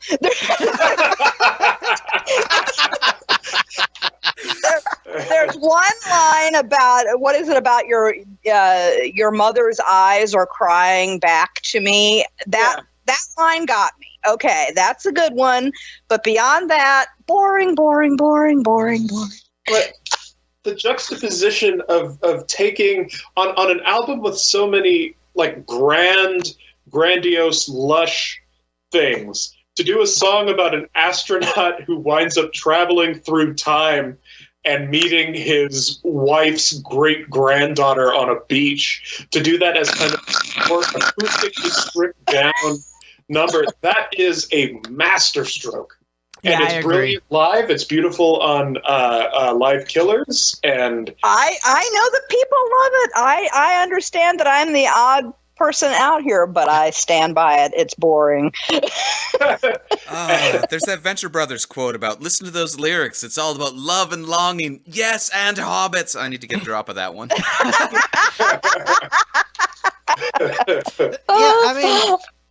There is a certain, I think, yeah, this song, if you don't like the concept of time travel, this is a hard uphill battle on this one.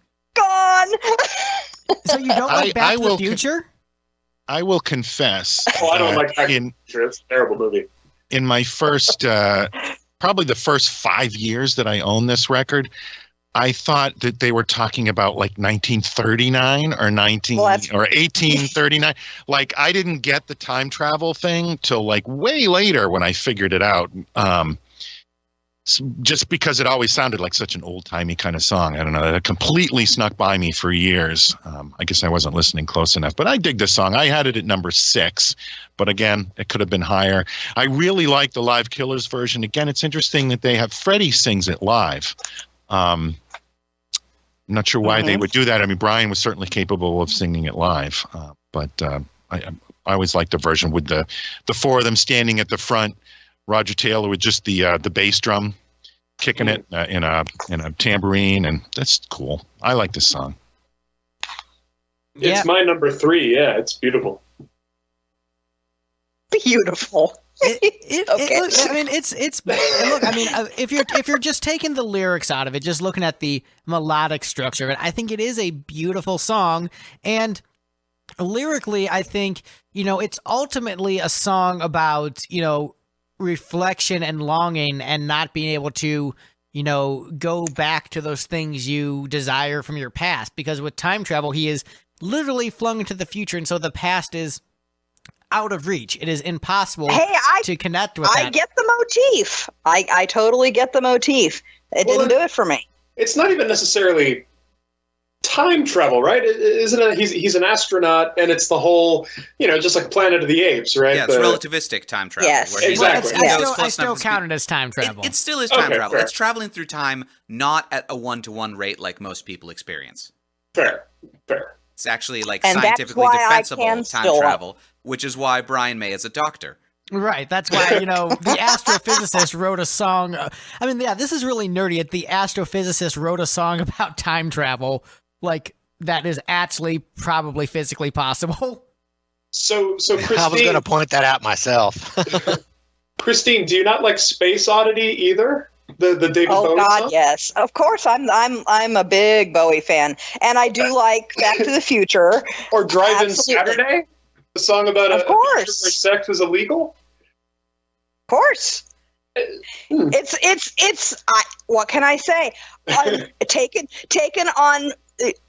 I've been noticing that many of you are comparing, this version on Live Killers or comparing their previous albums to their later albums. And I approached this with I'm keeping this bottled within the confines of just this album, right?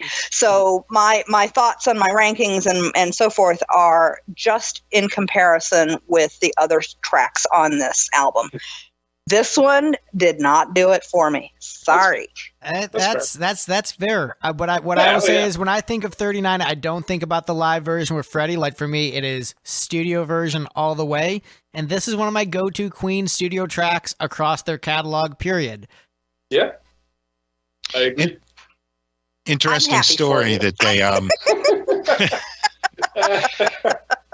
I didn't think that you 39 was going to be the dividing line of the sand on this album. Who would have thought this would have been the controversial track on this record? Wow. Oh, I'm still waiting for what I'm imagining the next song is going to be. That is going to be the actual line in the sand, but yeah. It will. Although you're probably thinking of a different one than what Greg is looking at. There are going to be a couple more of these, in fact, because it turns out every song from here on out, like one person was like, you know what, not into this one. Wow. Yeah, so except for one of them. One of them we all agree is great. All right. So Brad, you were saying, I'm sorry. No, I just could say one interesting tidbit on this song is they, having named this album after a Marx Brothers movie, which I think is a brilliant film.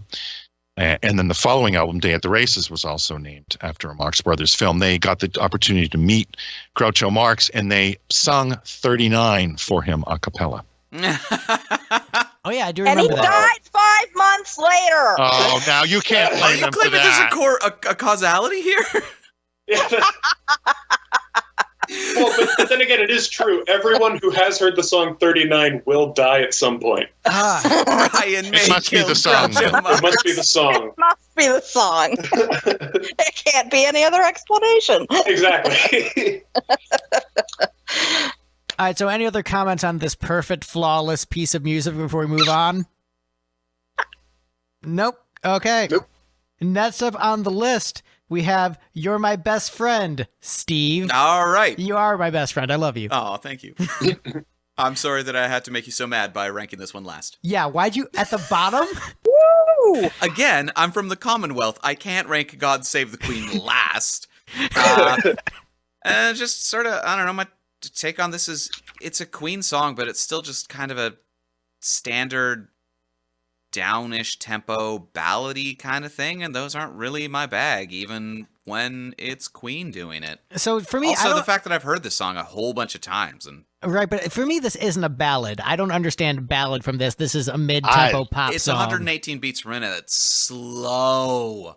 But like, this is like it's a bouncy pop song. Not everything is going to be Sum 41 or whatever 90s pop punk band you're basing all of your music tastes off of. I want to go 39.9 C speeds all the time, or faster.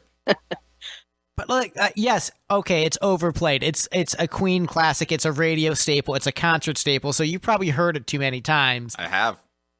Mm-hmm. But it's so great, and as someone who, likes to believe in the power of friendship, associating this song with friendship, just a theme of friendship, is awesome. And so like, I've listened to the song and thought about you, Steve, in a positive light, because you're my best friend. Oh. Aww. I've never gotten the it's about friendship. I mean, yes, it vibe is. from It is most likely about a romantic relationship, but I can interpret it about being just a platonic friendship. And you know what? That's awesome too. It's good in both respects. So since Steve made this his very bottom pick and I made it my very top pick, does that cancel our votes out? No, that just means that theoretically the two of us put it somewhere way closer to the middle than it would normally be. Yeah. That's really interesting, Alan, because I had this as my number one track as well. Oh, whoa. So I canceled out one of you. Yeah, I'm sorry. Yeah. I'm sorry you don't like a perfect pop single, Steve. But also, To me- you ranked "Let's Stay Together" like almost at the bottom of that album. So, Wow. I had it Well, at I number ranked it- 10. yeah, I mean, it's That's pretty low. Oh, yeah. I mean, I will say out of all this song just feels like they were gunning for a hit. And it never, because, okay, so with all the greatest, with all the number one singles that they've had, right, or the top of the charts hits, this is the only one to me that feels like, all right, we'll put this one on the album and it'll hit. I don't know. I've never had a thing for this song. It's always felt transparent and, all right, here's one for the radio. See, I disagree. I think this is a ballsy tune to do because, so many rock bands are all about like charisma and swagger and, puffing out your chest. This is just like sincere, just affection and something that can be both romantic or platonic, and it's just a sincerely affectionate, heartwarming song, written by the great John Deacon, who doesn't get nearly enough credit in, the greater formula that is Queen.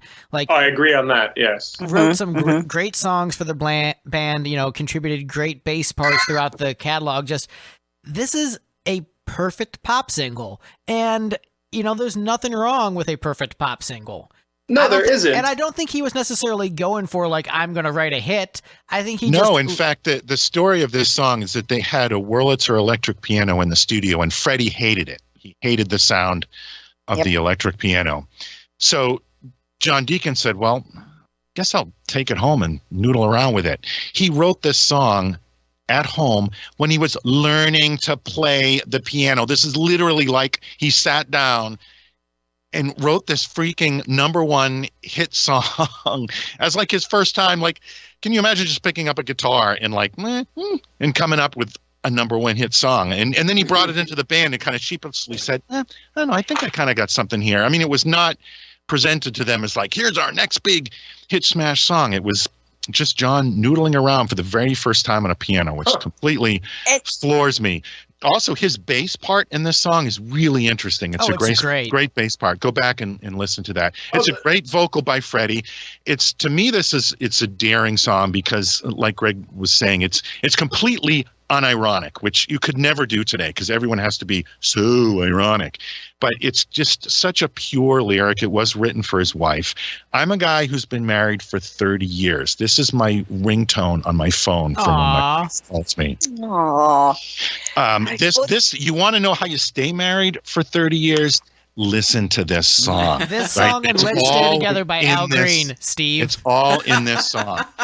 I love this song. I just think this is a great song. I mean, when you're doing these rankings, there's a lot of things that come into how you factor it. I mean, if you're looking at a song that was influential, I mean, obviously Bohemian Rhapsody is the most influential song on this record. But if you're looking for what does it mean to you, and to me, that's kind of what I always try to do is what does it mean to me? This song, I just love this song. I ranked it as number 3, and here's the story that brings to my mind. So I told you at the beginning that I'm going to kill my dog. I'm sorry. I mean, Mama just killed my dog.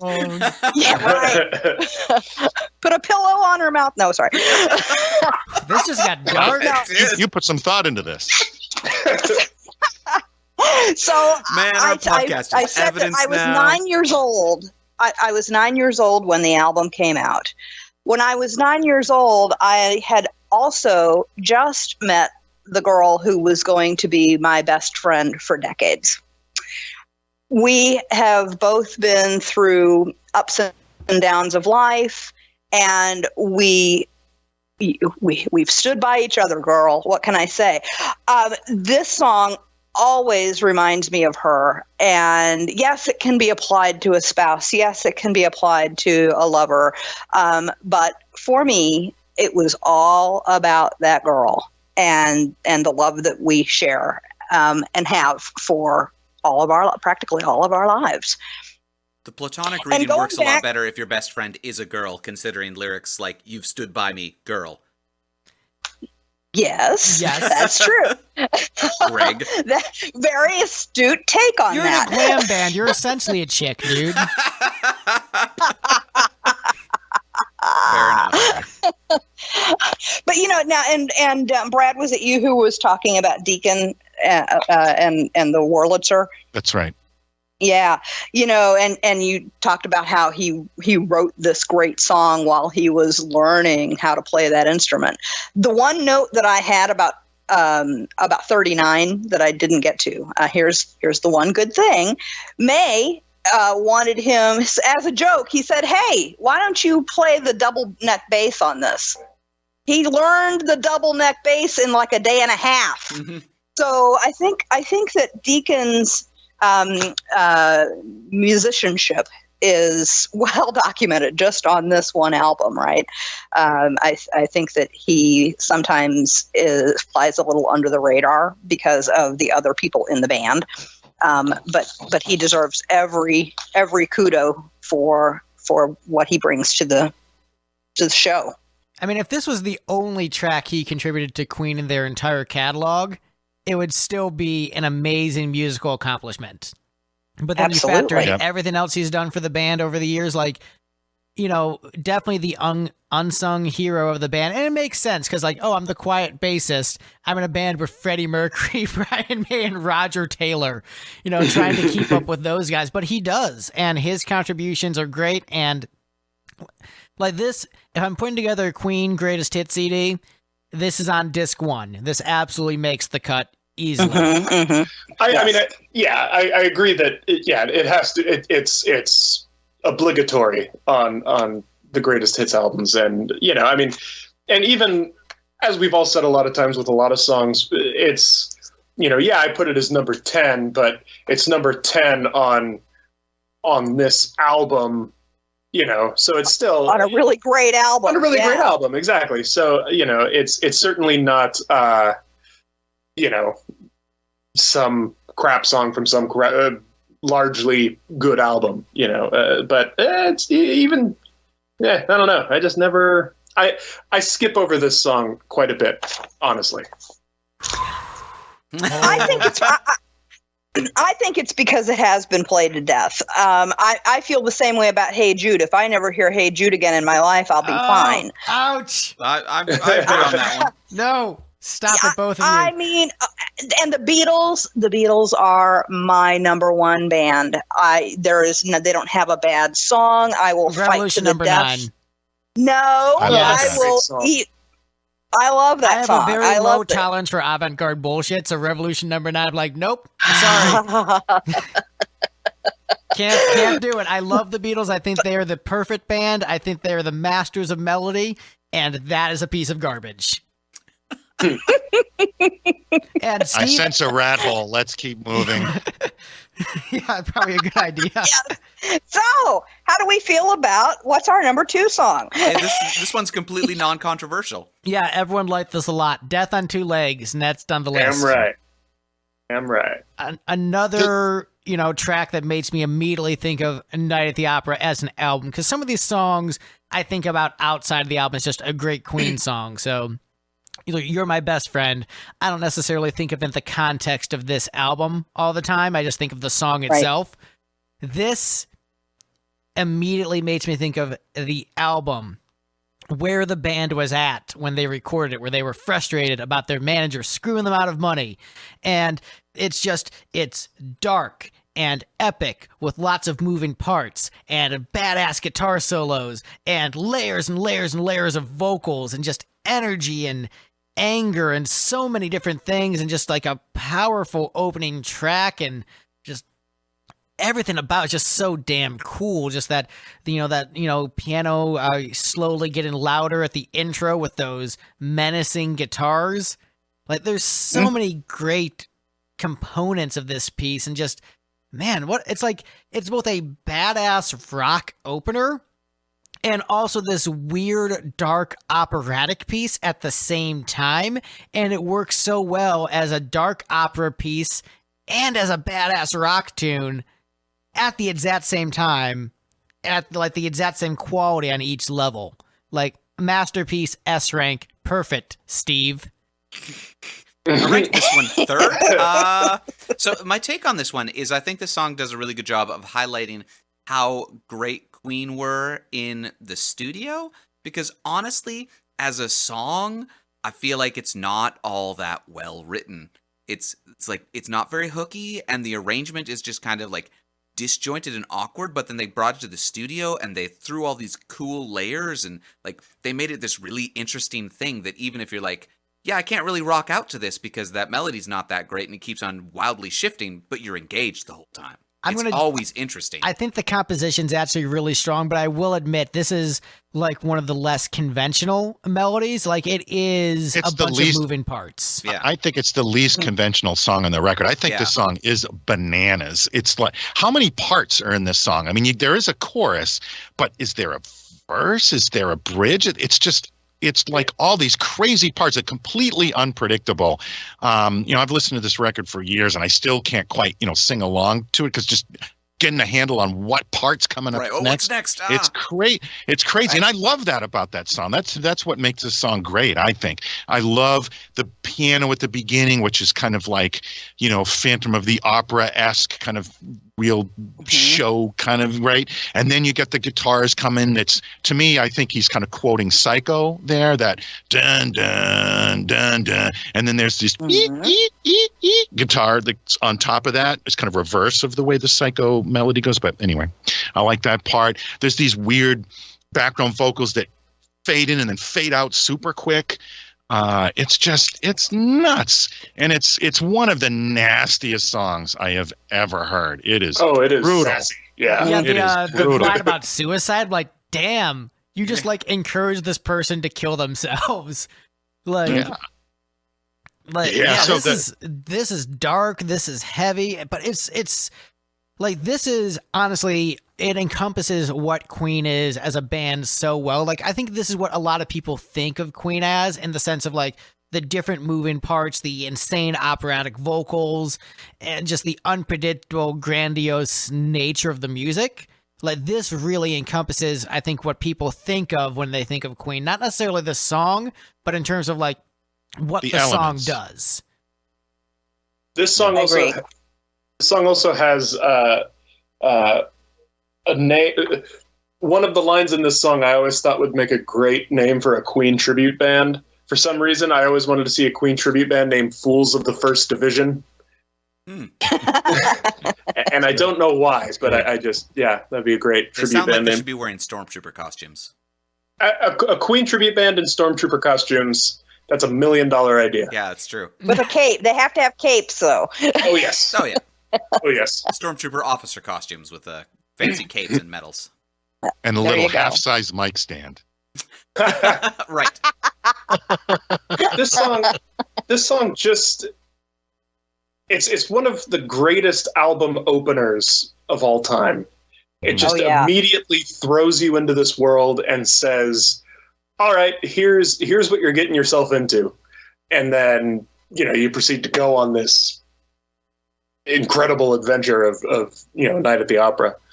And I'm quite honestly shocked that this one was never like a hit, you know what I mean? Or like a single, you know what I mean? But I think it's because you can't sing to it. I really do. It's not something you might carry bits of it in your head, but you can't quite string it all together in the exact right way. As soon as you think you know where it's going, it goes someplace else. Mm-hmm. I mean, I can sing along to it, but I will admit, this is such a unconventional song in terms of structure, but it still has like a pop sensibility to it. What it's really doing is it's sort of lulling you into a false sense of security about what to expect next, with a certain repeated security. Well, in terms of I'm talking about the repeating phrases, where it'll repeat a phrase and you'll expect it to go one way, but then it'll take a left turn at that repeated phrase. Oh, you meant within the song. I thought you meant this song gave you a false sense of security about what song was happening next. I was like, the next song is way easier to listen to. No, I'm talking about in terms of the composition within this piece. And so it's the kind of song where you have to listen to it more than once to really appreciate the structure of it and understand what the hell's going on. On first listen, it is bizarre and off the walls, but damn if I don't think it's perfect. I wouldn't change a single thing about it. This is perfection musically. Again, S rank. It's not a single. It's not a single because you can't sing along with it by the end of the first listen. Right. Really great single. You can sing along with that last chorus, if nothing else. And I think, that's the goal I try to write with a lot of our songs, is make sure you can sing the chorus after listening to it once. This song isn't trying to do that, but I will say, I think the melody of the chorus, once you figure out it is the chorus, once you figure out this thing that's happening right now is the chorus, because I heard this part before. Once you realize that's the chorus, it's still catchy. It is a catchy chorus, but you don't even realize it's the chorus when it's happening. So it's just, the song is just it's like a sucker punch to the jaw where you don't see it happen. What even just happened? Some dude punched me and then ran away. I'm confused. That's what this song is, but it's an awesome punch to the jaw. Metal in your mouth, like that Anthrax album cover.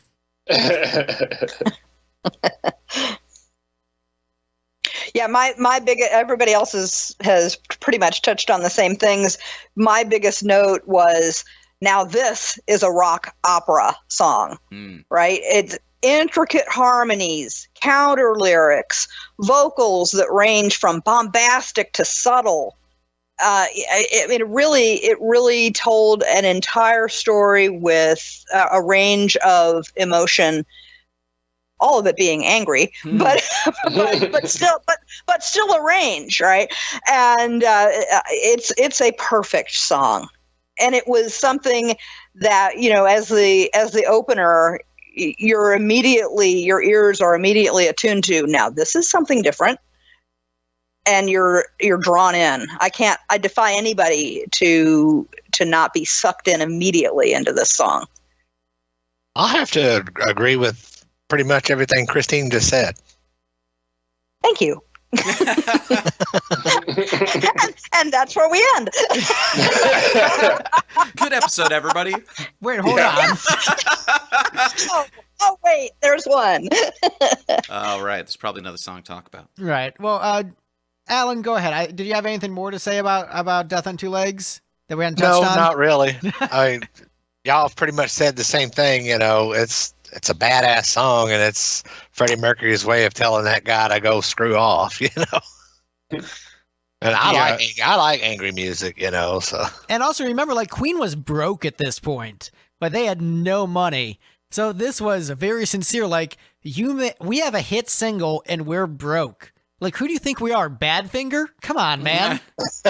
Yeah, supposedly they told Roger Taylor, drum more softer because you can't afford to buy new sticks. Like, that's how broke they were, according to what I've read. The manager was Norman Sheffield, and he wrote a book in 2013, kind of, telling his side of the story. I've never read it. He died in 2014. But boy, that's something to have hanging around your neck is, oh, you're the guy from that song. Oh. Right, because that's one of the worst managers of all time, right? Never going to live that down. Like him, I know, right? The Badfinger guy. I don't know who that guy is, but like everyone's like, yeah, the Badfinger guy. Like he's the worst. Yeah. He's the worst, but this guy had to be up there. It's interesting because they were broke, and yet this album is the most expensive album ever made at the time of its release. So there was money coming from somewhere. Money to the band. They're going to give it to the production, but like, yeah, no, we're not going to pay your living expenses. Make a great record, but it's not going to go into your pockets. But yeah, it's a classic. This is what people, I think, sonically, when they think of Queen, they think of music like this. And I think that's actually somewhat to the detriment of a lot of listeners because, if you really listen to Queen, they have a very, very discography. Like they sonically are all over the place. And this is just one layer of the Queen sound. But I think this is the most famous layer of their sound.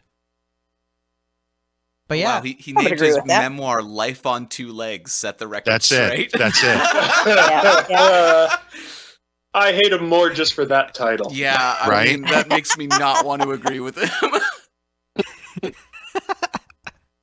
Well, I thought it was interesting that that Brian May was like shocked at how acerbic the lyrics were, and that they were so vindictive that he really kind of felt guilty about singing them. But in the end, they decided, Freddie wrote this; he deserves to have his say. So they went along with it. Now, how many of the rest of them felt the same way, but maybe not to the same degree. I don't know. I think Freddie might just have a flair for the dramatic, maybe? What we in the biz like to call lead singer syndrome, LSD as it were, where just if you're the front man of a band, you're much more likely to just let it hang out there and be like, you know what? Fuck you. One of the symptoms of LSD is that you can't spell. Right. Yeah. Lead singer Dindrum. Yeah, it's true. I've never actually realized that until now because I've had multiple people tell me I have lead singer syndrome and say LSD, and I never realized. You know what? Yeah, that doesn't actually spell. Never thought about it until now. It's lead singer disease. Oh, there you go. Lead singer disease. Son. There you go. LSDS, lead singer disease son. Get your grease gun. Yeah, there you go. Vroom, vroom. I understood that reference. All right, we're ready to move on to the number one song. Yeah. I wonder what it is. Now, before we do that, let's go through the ranking from the bottom to the top. God Save the Queen. Sweet Lady. Good Company. Seaside Rendezvous. Lazing on a Sunday Afternoon. The Prophet Song. I'm in Love with My Car. Love of My Life. 39. You're My Best Friend. Death on Two Legs. But the best song on A Night at the Opera, according to this panel, Bohemian Rhapsody. What a surprise! I mean, all right, yeah, okay. Color me shocked. Get the overplayed, yada yada out of it. Like, just looking at it as a piece, like, of course, this is a damn classic. S rank, perfect song. Like, there's nothing wrong with say this. that to all the boys. Songs. But no, this is so good. This is so good, and I know we're all burnt out from it. We've heard it too many times. But the first time you hear this song, it takes your breath away. And, the first 500 times you hear this song, it takes your breath away. Like, this is the kind of song where if it's playing at a party, everyone stops what they're doing and sings along to the song. Very badly, usually. Very badly. And they do the headbanger part. But it's it's a great sing along. Like, like we were talking about Love My Life being like almost like those great pub songs where just everyone sings along to it in unison. Sorry. But like this and Don't Stop Believin' by Journey. Yes, they're overplayed. People are sick of them. But that communal sense of everyone getting together and singing along to a song with just such joy and enthusiasm, like the passion at which like a crowd comes together and sings those songs is magical. Yep. And one of my goals as a musician, which I don't think I will achieve based upon like economic circumstances, was to have a song that well known that everyone would sing along to at a party with that much joy.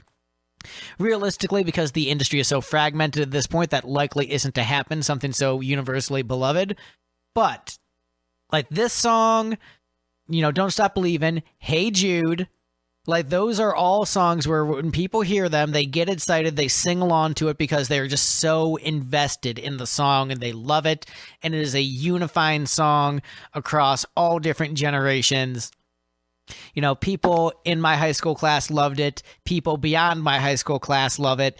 It's an amazing song. Yes, there's, a great composition by Freddie, the different parts, the incredible vocal layering, the badass ripping guitars at the end. It's like it's perfect. It is absolutely perfect. I don't care if it's overplayed. I still love it.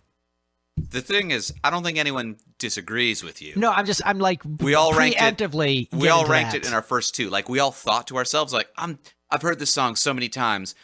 I shouldn't rank it number one or in the top two. But then in the end, we all couldn't justify it, except Gavin. Yeah, except Gavin. So what the hell, Gavin?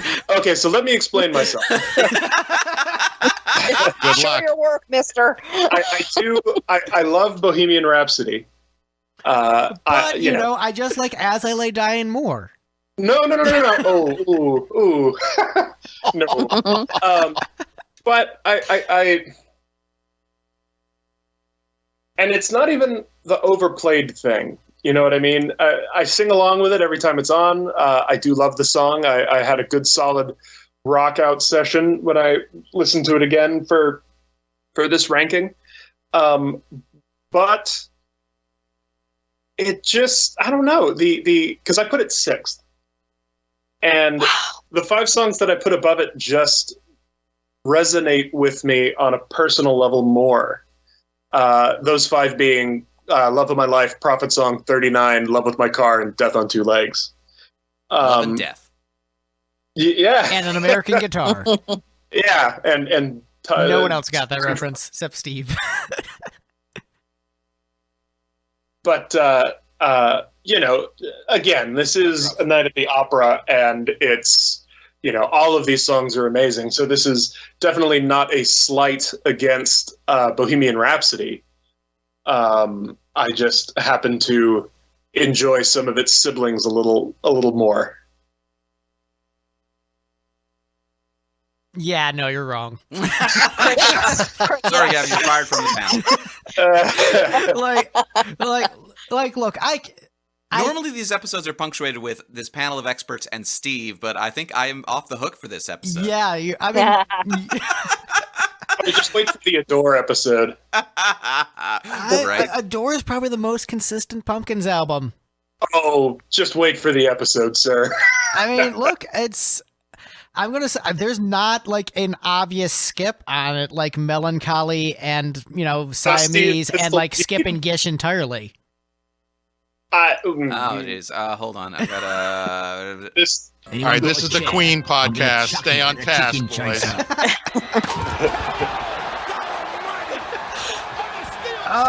The pain of the Wait, steel who's chair. getting steel chaired? Greg. Every time I mention Gish, I get Use hit the with a G steel word. chair. Oh, that's right. I was hoping earlier in the episode when I mentioned Gish that would distract him and he wouldn't do it again, but I was wrong. But yeah, Smashing Pumpkins Queen, essentially the same band. What? That was really a troll statement. Have you seen Billy Corgan with a mustache? He's not as good looking In as that tight Freddie little Mercury. jumper with the The onesie. yeah, the onesie. But actually, I would say you can make a lot of comparisons between Melancholy and the Infinite Sadness to A Night at the Opera. Like I agree. Yeah. That's a valid comparison to make, but I'm not going to do that now. Let's get back to Queen and Bohemian Rhapsody and this perfect, amazing song. Wayne's World, great movie, by the way. Oh yeah. You can't really underestimate the impact that movie had on this song. Yeah. Where It brought it- it put it back on elevated the it to that next level, the same way that a lot of people say that the ending of Sopranos elevated Don't Stop Believin' to that cultural zeitgeist. Right, I yeah, can it definitely just- see that Bohemian Rhapsody did the same thing. Yeah, I mean, it really brought it back. It put it back on the charts for. Yeah, the fact that like this charted in the 90s is so weird to me, but also so glorious and deserving of just quality. Like this is it's amazing. It's one of the songs that it's what Jim Steinman pointed to when he wanted to do I'd Do Anything for Love as a single and insisted on the length of the song. It's like, well, Bohemian Rhapsody was a hit. Why can't this song be a hit? And, that turned out to be a number one single, so Jim Steinman was right, but also that radio edit of only being 7 minutes long instead of 12 is painful for me to listen to because I need the full 12-minute version. BS. Right? There's Too a short. karaoke version which is only 6 minutes long. That is a travesty. That song is 12 minutes and it's supposed to be. Right? But as we're talking about this operatic song, look, it's perfect. The end. Any other comments? I do love the song. I don't want to give that impression, but I just, I think there were better written tunes on the album. There was a comment that Wow. Chris Lathrop from Pot of Thunder said when he was on one of our shows, where like the drummer is always the biggest shit heel of the group. That's probably true. I usually believe it's the guitar player, but since we don't have a guy who's mainly a guitar nerd on this panel, yeah. Play both, so I'll take both. Oh man, yeah, you are the shit heel of the group. Well, the trick is Greg is the vocalist, and if anybody's going to be mad at the guitarist, it's almost always going to be the vocalist. I mean, don't get me wrong, I'm angry at the drummer too. It's usually the bassist who I'm never upset with. Like, hey, thanks for doing your job.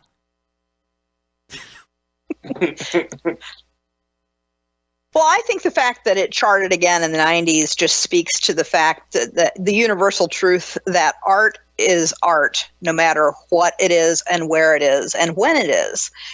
Quality is quality is quality. And the other comment that I would make is that nobody else has brought up. Yes, it's lyrically it's beautiful. Its composition is amazing, but do any of the rest of you recognize that this song encompasses all 5 stages of grief? I never looked at it that way Interesting. before. The Kubler-Ross 5 stages of grief. It has. They're not in the traditional order, but it's also true to be said that not everyone processes those 5 stages in the same order. But is this the real life? Is this just fantasy? Well, there's your denial. From there, caught in a landslide, no escape from reality, on and on, all the way to sometimes I wish I'd never been born at all. That whole passage is depression. Yeah. Then I see a little silhouette of a man through Beelzebub has a devil put aside for me. That's your bargaining. I mean, clearly he's arguing in front of a court, right? Okay. Beyond that, so you think you can stone me and spit in my eye? Well, there's your That's, anger. Yeah. Yep. And then he softens and he says, nothing really matters. Anyone can see. Nothing really matters to me. That There's your that acceptance. doesn't really sound like acceptance. That sounds like depression again to me. that's but look. No, I like, no, but I like it's you eventually whether you are in a depressed state when you are accepting the outcome or not, that's it. That's the end. I can't change it. I've accepted it. Freddie Mercury, more like Freddie Nietzsche. Am I right? Ha! See? Got him. So much for your doctor with your science fiction space travel crapola. 39 is a classic. Yes. Yes, it is. But Bohemian Rhapsody is the pinnacle. Look, it's almost 39 like is a classic, but 6. Bohemian Rhapsody is more of a classic. she's got a good point. Is that all humans have to go through grief and loss at some point? Not all humans have to go through space. Well, speak for yourself, sir. I literally just did. I said not all humans have to go through space. That I includes me and resonate others. with Charlton Heston, damn it. I just want to race on a chariot and have Jesus make a small cameo and say that was the whole point. I Oh, hate you damn every dirty ape I see from podcasters. chimpan A to chimpanzee. You finally wanna, made a monkey. You fight, finally made a monkey out of me. So as Trying we to can make- all agree that the Simpsons Planet of the Apes songs are better than anything on this album. Right. Oh, yeah. Well, they're pretty Dr. close. Zaius. I hate every chimp I see. Chimpanzee. One of the greatest episodes ever. Oh, yeah. It is pretty great.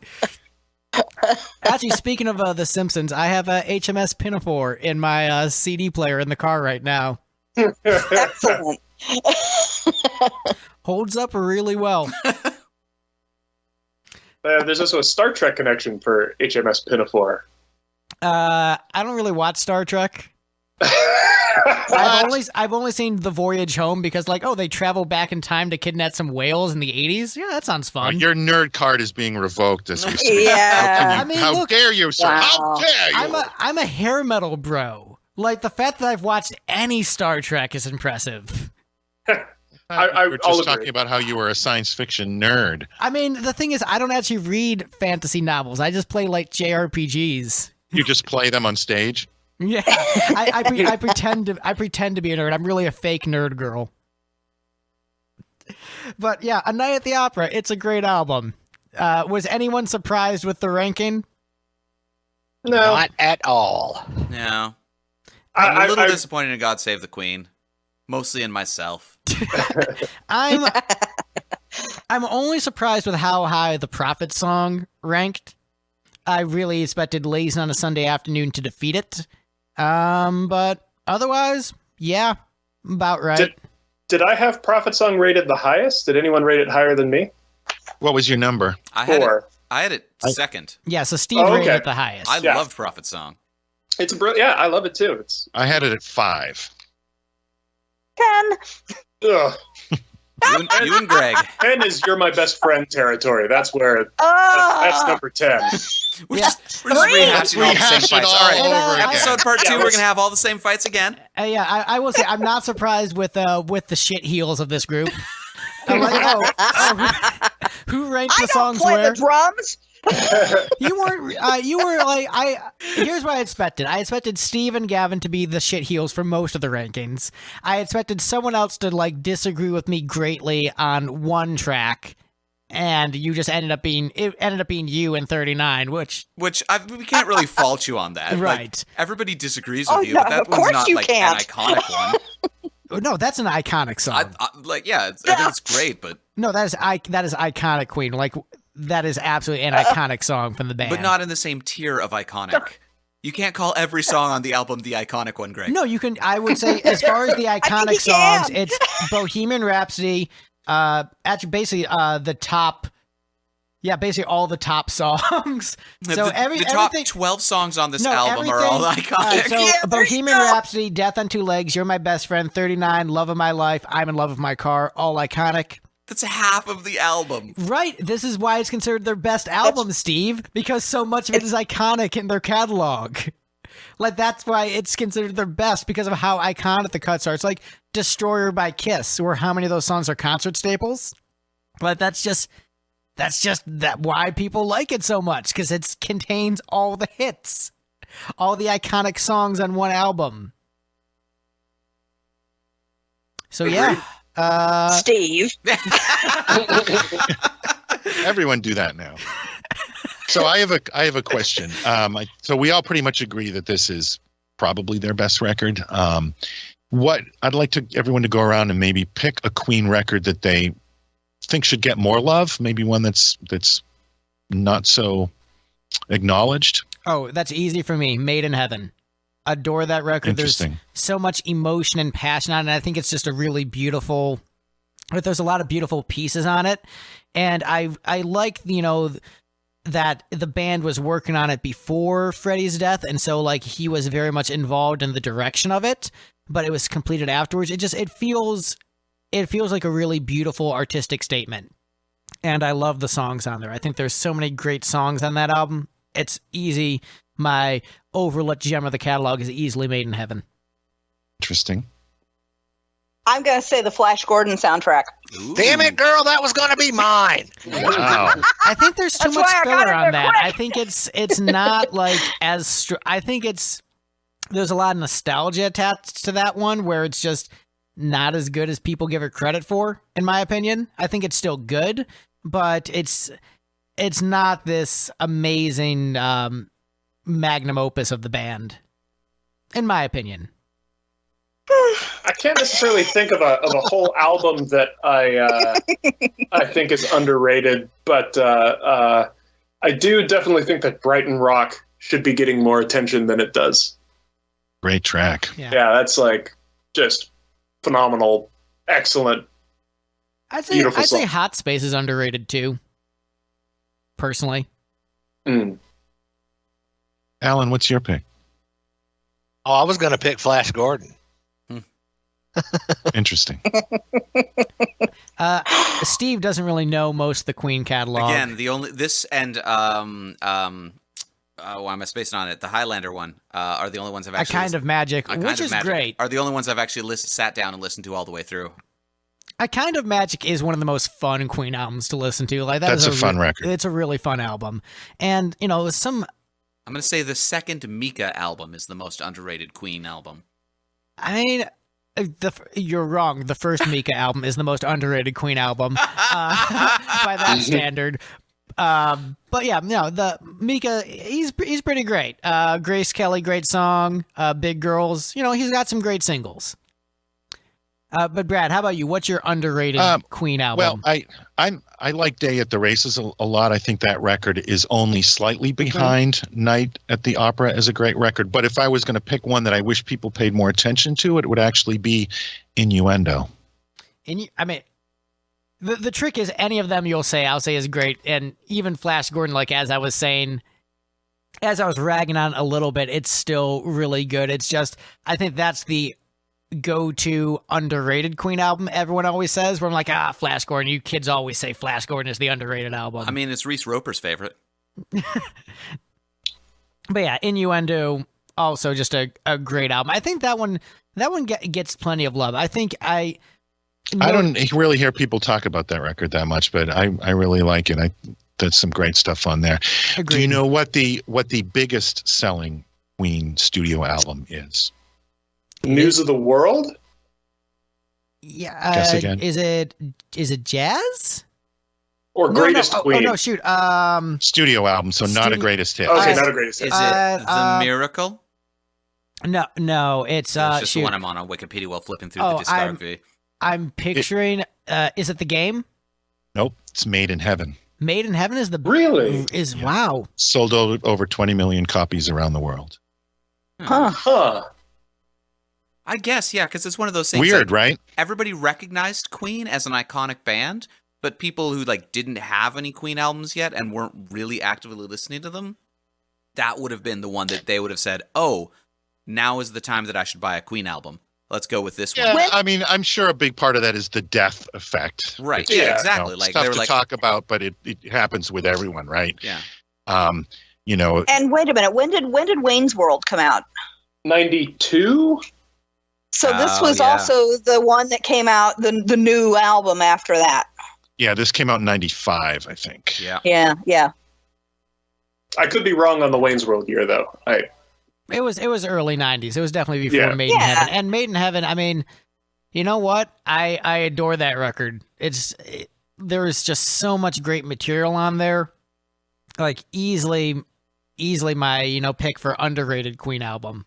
Yeah, Wayne's World was 92, and Made in Heaven was 95.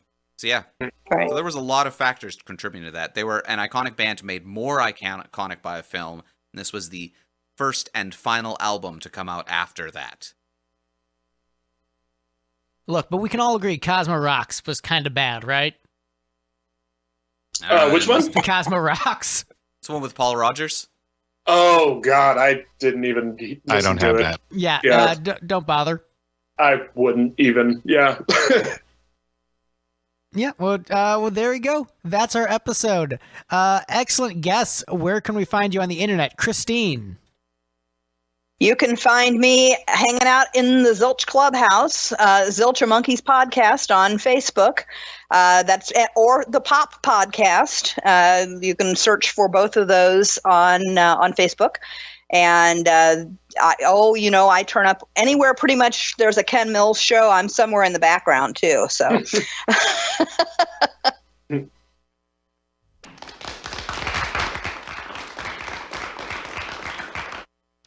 Gavin, where can people find you on the internet or on the road? Oh yes. Well, I am, as we discussed, a drummer. I play drums in a band named Bent Knee, and let's see, this is dropping around early November. Yeah, it's should be out in a few weeks. Yeah. Okay, so I will be on the road with Bent Knee, opening for two bands named Haken and Leprous. We're going all over the U.S., so if you are in the USA, chances are we're coming to a city near you, and you could come out and say hi and congratulate me on my perfect ranking of this album and of Aeroplane Flies High. Dude, all and of these songs we'll break share the a drink. pistachio barrier. Oh, easily. All Yeah, right, good. yeah, easily. At least you're not that crazy. Yeah. Oh, yeah. No. There's nothing here sub pistachio. Once we get to Adore, though, that becomes a different story. All right. We'll get to that next time we have Get you that. on. Yeah. Thank you. Alan, where can we find you on the internet? You can find me on agesofrock.com. We have a new episode every Thursday. Most every Thursday, anyway.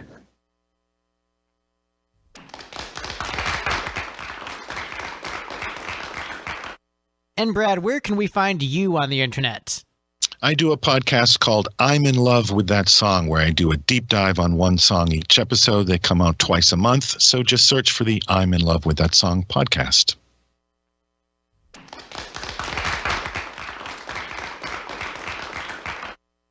And we are Lipstick. Find us at lipstickgeneration.com. We do podcasts and glam rock. So if you like A Night at the Opera and you're into bands being ambitious and trying a bunch of different styles on one album, then hey, you might like our second album much more than the critics did. I sang the song Chump 2,100 times for one of those songs. Sang the word chump. Yes, so if you're into, weird, goofy experimentation like this album, give us a shot. Thank you all so much. Have a good one. Peace.